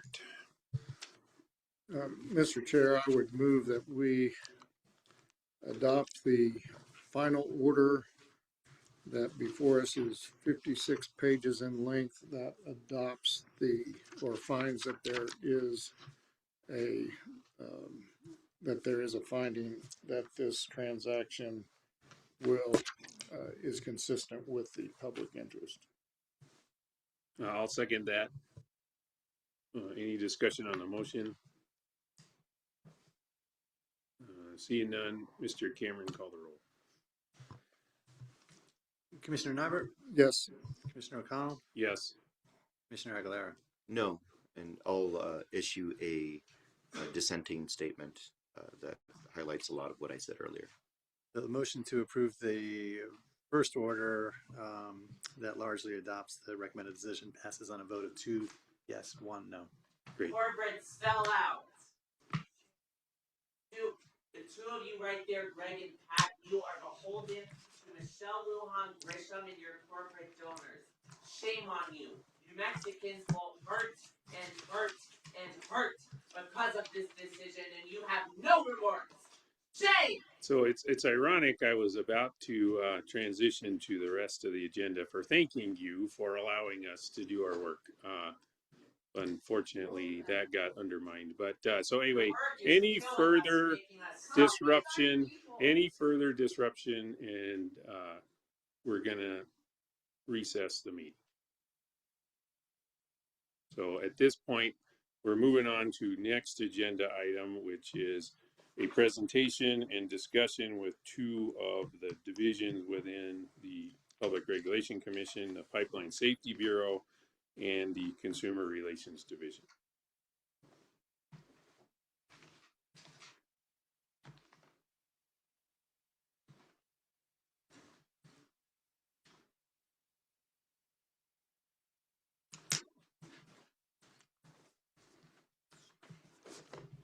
Not a single person spoke in support. How dare you? Corporate sellout! Floor is yours, Mr. Montoya. Good morning, Mr. Chairman, Commissioners, people in the audience and online. Let me get set up here to share my screen.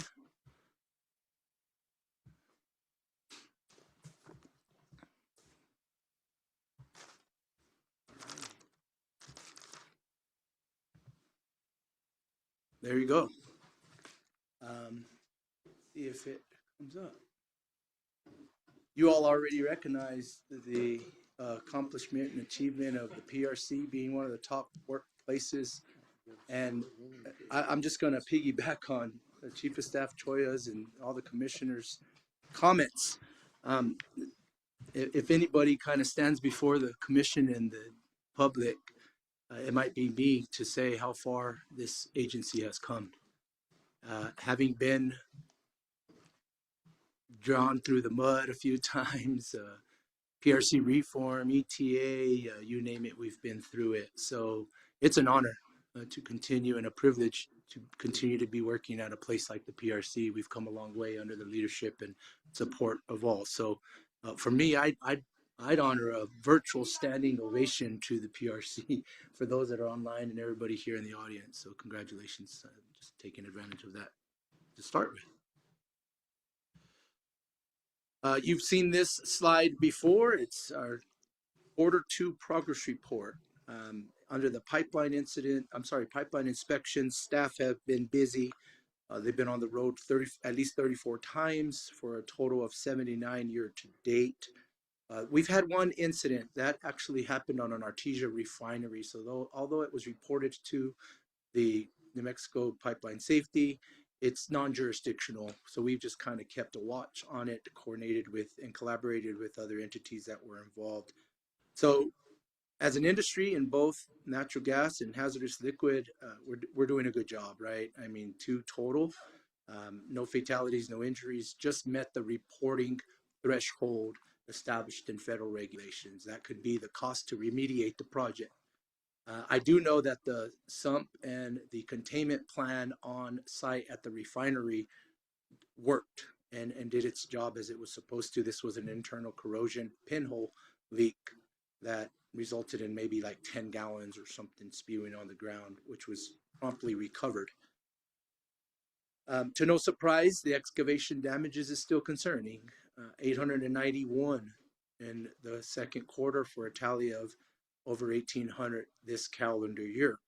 I think Commissioner Aguilera had asked me before, are we on a record-setting pace? Last year, we are on another record-setting pace this year, unfortunately.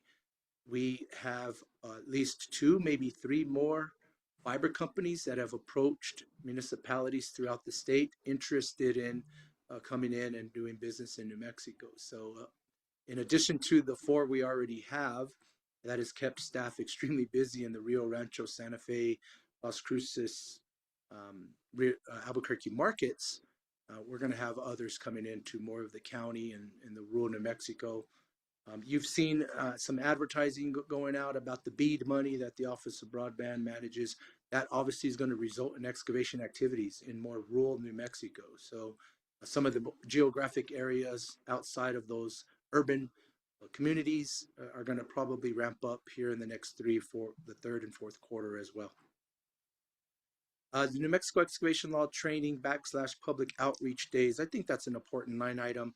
You can kind of see that we're not just doing investigations. We are actually out there trying to educate and work with stakeholder groups on what the pipeline safety's expectations are, what the community wants, and sometimes we are a punching bag, and that's okay.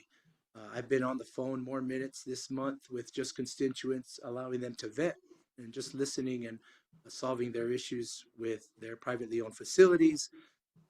I'm educating them, and I think I shared this during the last presentation in Albuquerque.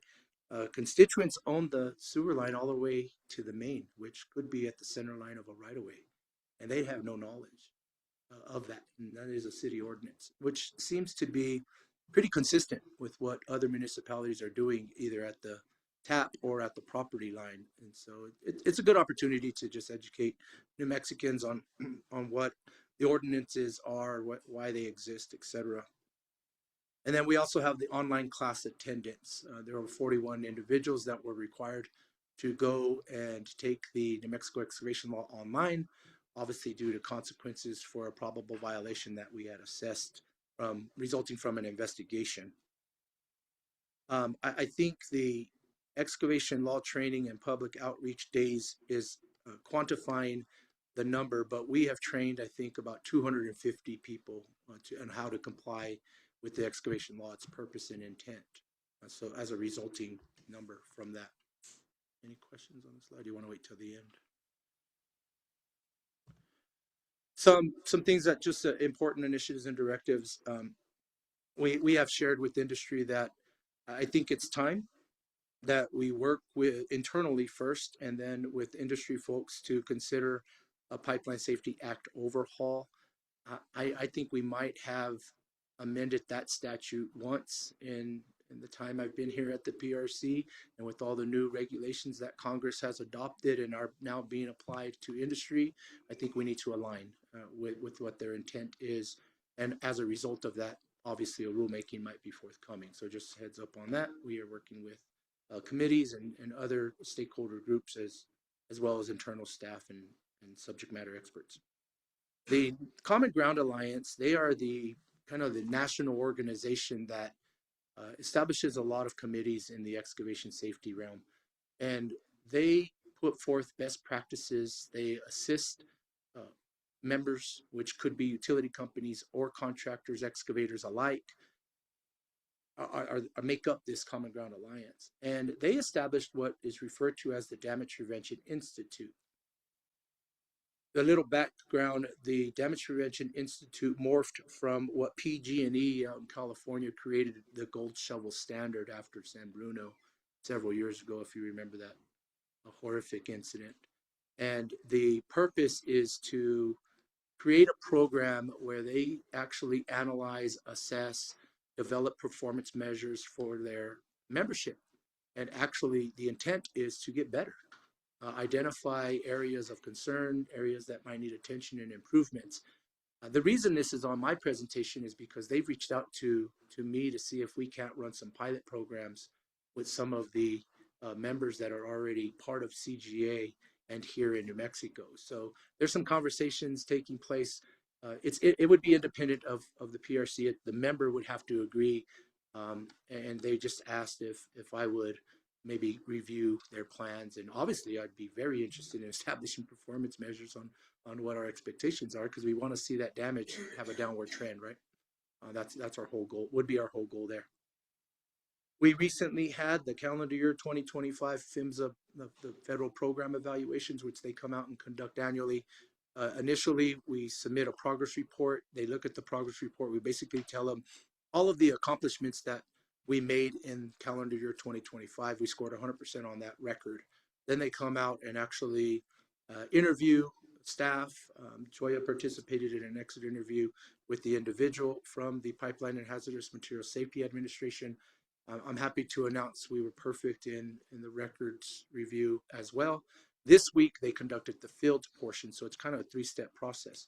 And so calendar year 2025 will result in 100% achievements of everything that we committed to in our grant obligations, everything that we committed to in the chairman's letter back to PHMSA that says, here's some actions that we're going to take. So they were pretty impressed with our updated and improved standard operating procedures and the work that we're doing. So kudos to PS Pipeline Safety staff and all of the work and attention that they have given to change because it's necessary.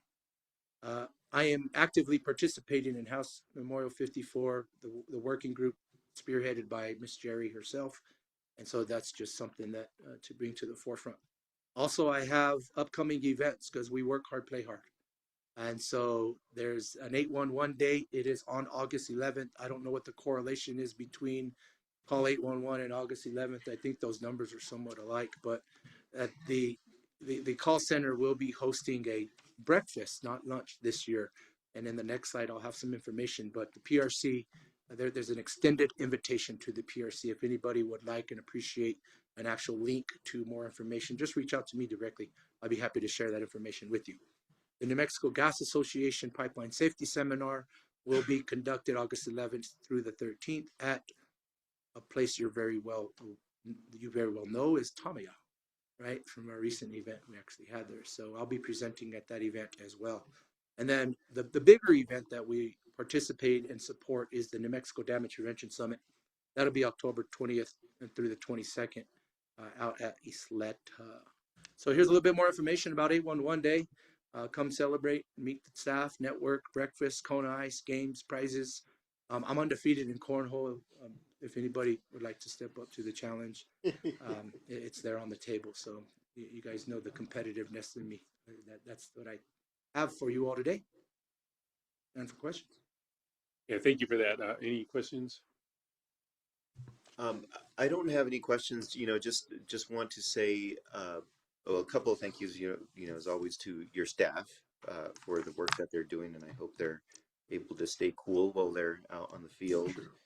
On the rulemaking, thank you for starting to reach out and talk to stakeholders on that. The more that of that rule changes that you can coordinate with the stakeholders, and this, the easier it'll be for us to be able to process those changes that are needed. So thank you for working on those. And and lastly, challenge accepted on the cornhole.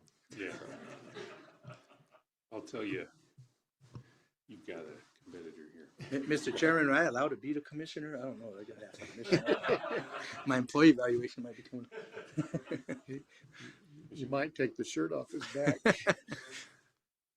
I don't have any real comments, but of the 800 and some incidents that we had the last quarter, 900 incidents, were there any significant incidents that we need to be aware of?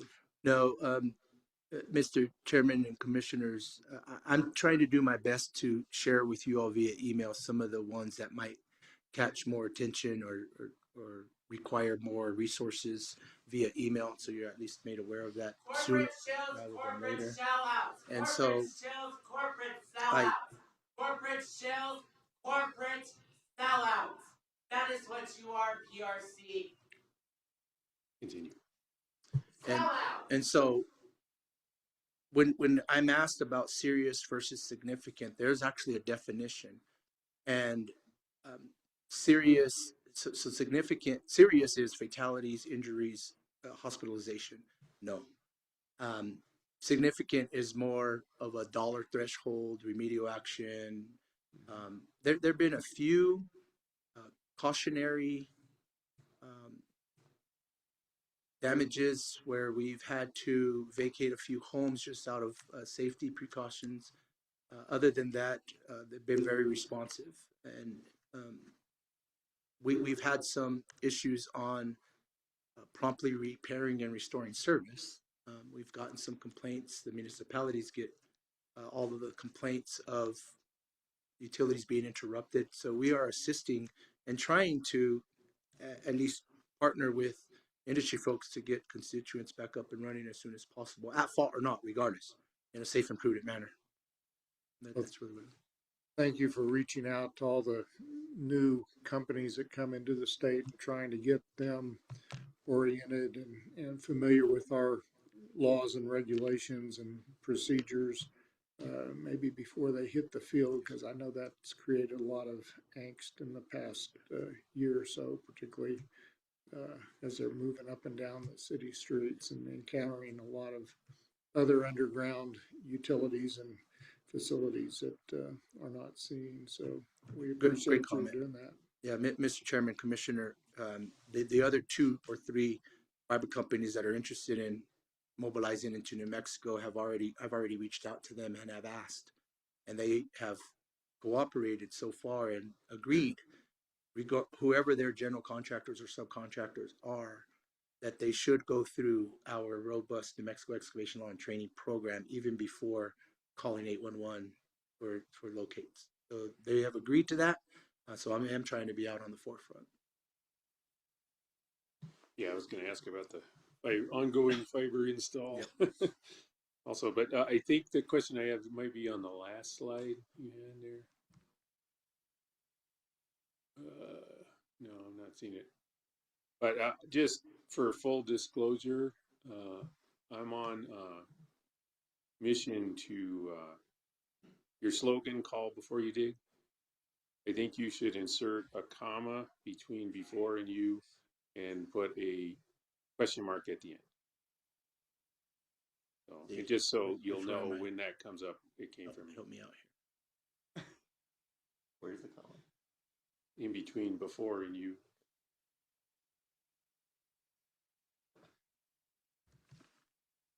So anyway, thank you. Get it? For presentation.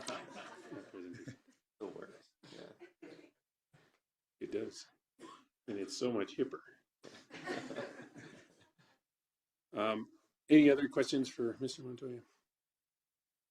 As always, thank you for your work and your presentation. And thank you.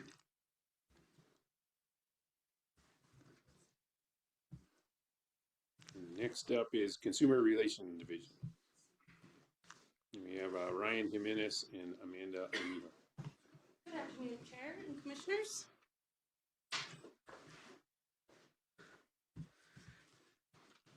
Good morning, good afternoon.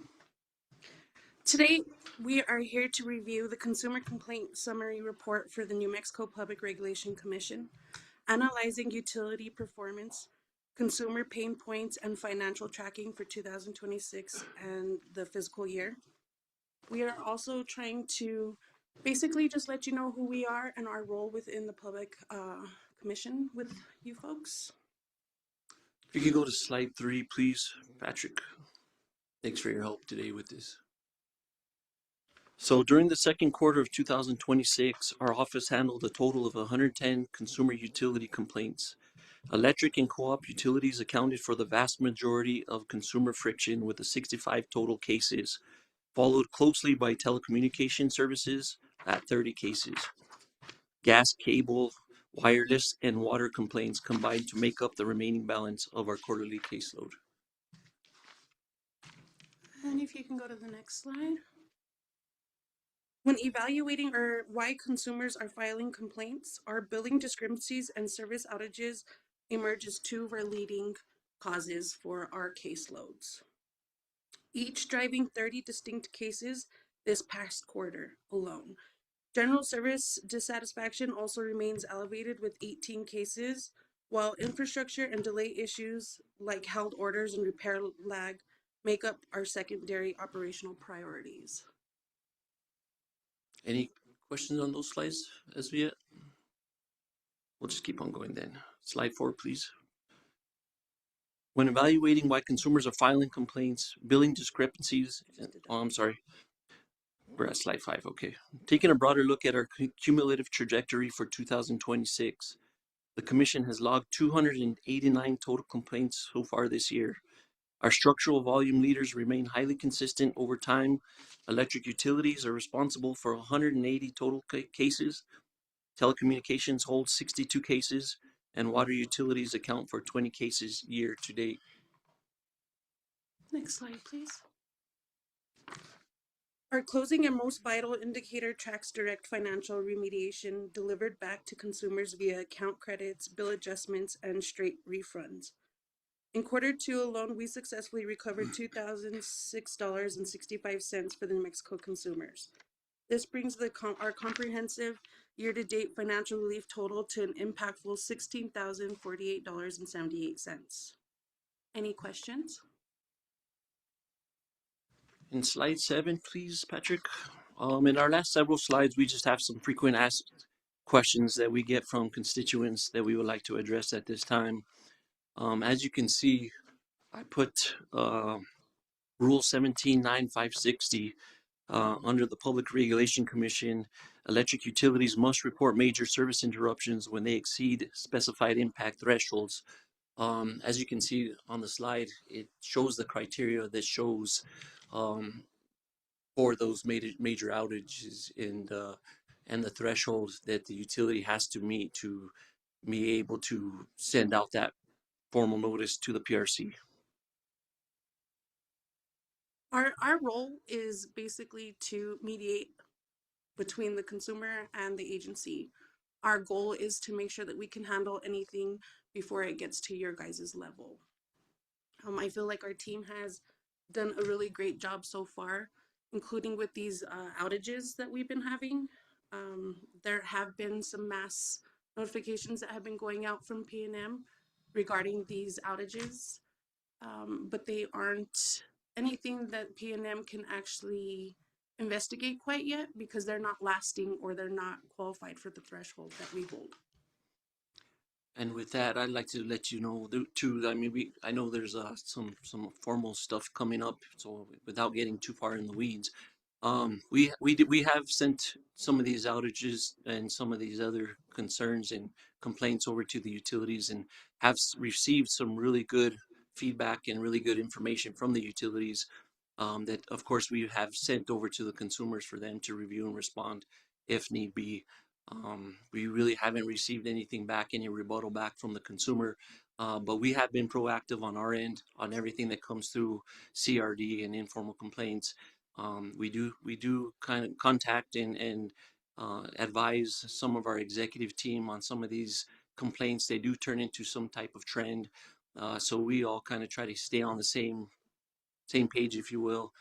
So all the executive team knows of some of these complaints, and especially, like I said, if there's a lot of them coming in around about the same issues, we try to contact and let everybody know through the executive team. Transparency is key for us. And of course, like I said, when we get this information, we send it over to the consumers. We educate them on what our authority is and what our jurisdiction is and what our role is with the PRC. So everybody that does contact us, we give them all the information I think that they need to hear. And of course, we stand by for any other questions or concerns that come through. So with that, I'll take your all questions or any concerns you have. Thank you for that presentation. I have a question about the complaints that you received with respect to water. I think there was 20 of them. Yes. Just kind of generally what they're saying, if they're different utilities or kind of concentrated for one utility. They are different utilities. Sometimes it's a water boil issue that went out. They're just concerned because they feel like they haven't received more information. Again, some of these consumers don't have internet, so they're not seeing the bulletins that are going on the internet or their Facebook postings. So a lot of the water companies are starting to send out flyers to their homes so that they are aware and everything is notified within a timely manner. Okay, thank you.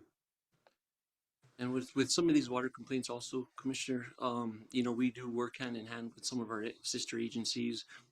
So we do work with the Environment Department, and, we asked also that the consumer file any complaint with their department also, and sometimes we'll work hand in hand. And if it comes to be a point where it's an emergency or an urgent situation, we of course let our staff attorneys know, and we let, some of the other stakeholders know that these are coming down the pipe, and we need some urgency in response to these matters.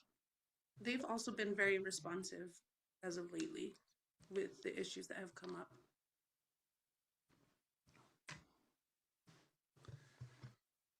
I was going to call you later, but since you're here, I'll leave you a note. I got a call this morning about a incident in Corona that somebody's upset with, so I have their name and number here. We'll take care of it. Thank you. And that brings up a good point too, Commissioner. If any of you all and your staff gets any information or any complaints or concerns or anything that, please pass them on to us. That's kind of what we do, that all day, every day, we have the resources, we have the networking. So if there's anything that we can help over here at CRD, please feel free to let us know. Yeah, no, thank you. And I mean, your quarterly presentation highlights the important work you do, and similar to Jason Montoya, you guys are frontline for the agency, so very much appreciate what you do and how you do it. We did get that letter from Santa Fe County Commission on the La Cienega feeder recently, and that just caused me to start thinking about stuff. And for me, where it shows up on your presentation was, the number of complaints you get from customers, because people just call and complain, right? And then comparing that to there are thresholds in Rule 179560 that require utility reporting. So just wondering if, a situation like what's going on in La Cienega was not big enough to hit the reporting threshold, but persistent. So do customers call you when there's an outage? A lot of times what they'll do is they'll be upset because they have contacted the utility or saw that, they're maybe not being as current as they should be on some of their alert information or reporting information to the consumers. So that's when they go ahead and contact us. And, like I said, without getting into the weeds too much, I know there's some formal stuff going with that case. But, once they do kind of contact us, when we do contact the utility to obtain information, especially in these types of cases, they are really good, really proactive in sending us some really good information. So, we don't mind for the consumer to contact us. Sometimes it'll be some type of professional courtesy there from the utility if they have a planned outage, or, if they, every once in a while they'll pick up the phone and say, hey, we did have a little bit of an outage in this area. Just heads up in case you get, consumer complaints. So we have a really good networking with the utilities. We try to meet with each of our utility contacts quarterly to kind of keep that rapport and those communication lines open. So we have a lot of professional courtesy coming from those utility contacts. So sometimes we will get ahead of time some information from the utilities, but other than that, if it's something that's just, an animal in the line or a foil balloon in the, in the lines or something happens, we really won't get that real-time information until we hear from the consumer themselves. Yeah, I'm just using that specific incident as a way to talk in general about this stuff. And so, like, when customers call, where the customer live, do we map that or keep track of it anyway, so you can start to see a pattern emerge that, hey, I've had 3 or 4 people call and they all kind of live right next to each other. So then that adds up to more than just one person had an outage. We do. Okay. We do. We actually pay really close attention to see if it's part of the same district, if it's on the same feeder, or if it's next door to each other. We do try to keep track of everything. PNM is also very, very good at tracking where their outages are going. So they do report that to us as well. But I also think that a lot of the consumers, they're not feeling being heard from the agency, because the agency's lines are just so built up from the complaints that everyone's calling at one time. So when they finally get a hold of us, we're able to listen. So after they're talking to us, they feel a little better because somebody actually heard them. Great. Yeah, and then the other thing that was just interesting, and I don't know if your division has to deal with it or not, but you know, that one incident, there was media reporting and it talked about La Cienega feeder, and so I immediately went to our distribution reliability reporting report. Is like, hey, how come this feeder isn't? You know, you told the newspaper it's a 20 worst performing thing. How come that's not in there?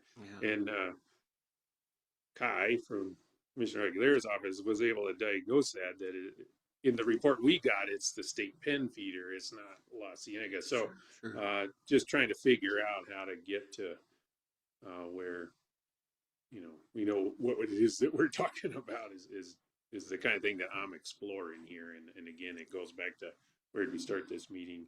Those kind of questions, I think, is what's helped propelled us to one of the best places to work. So just let's keep asking questions, keep working to make things better. And then again, appreciate your frontlinedness all day, every day.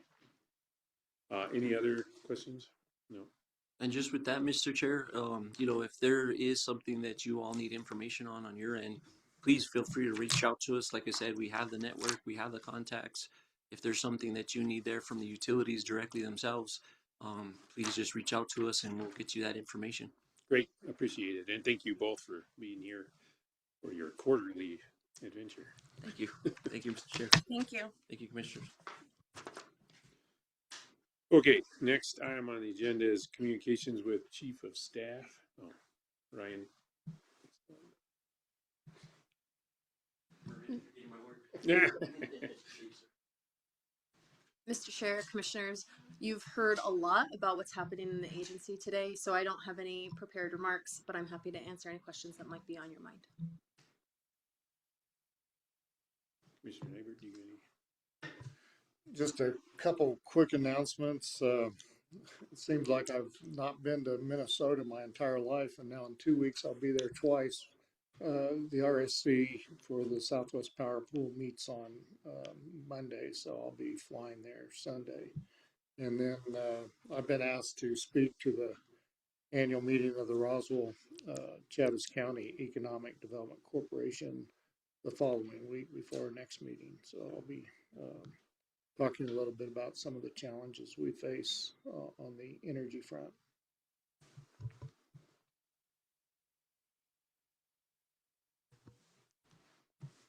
So it sounds like we moved on to announcements and no questions for our Chief of Staff. So that's okay.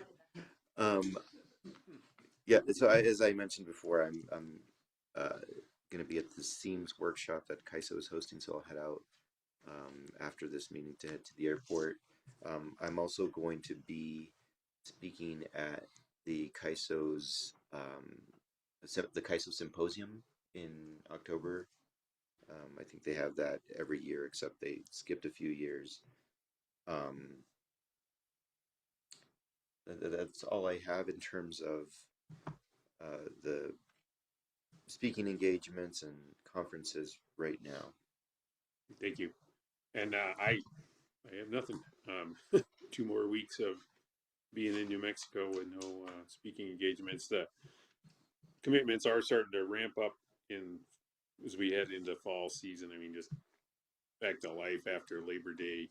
Conference hotels get cheaper, so conferences happen more frequently in that window. But so far, not much other than we'll tell you that I'm already working with Mr. Cameron on meeting cadence for next year. So broadly, for your planning purposes, the first meeting of next year is tentatively January 7th. And so every 2 weeks after that. So look at that. And if that, can't predict what's going to happen 9 months from now when I'm looking at those calendars, but I didn't see anything between January and February that was a problem there. If I'm wrong, let me know and we'll adjust. But okay, so that concludes, unless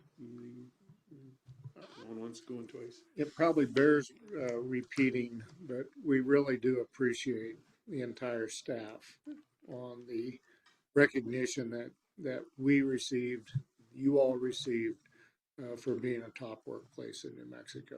It's really an honor, and it's because of the work and the attitude and the professionalism that you all bring to the workplace. And we sincerely appreciate the effort that you expend on behalf of this agency. So you please get it out to everybody, and you tell them that we're very grateful. Mr. Chair, Commissioner, we will make sure that we're extending that throughout our day-to-day business, but we're going to be hosting a potluck kind of celebration so that we can all gather and enjoy the win together. Thank you. Yeah, also I saw that in the larger size of company, the state land office was also on the list. So congratulations to them. Thank you. Seeing no further business, we're adjourned.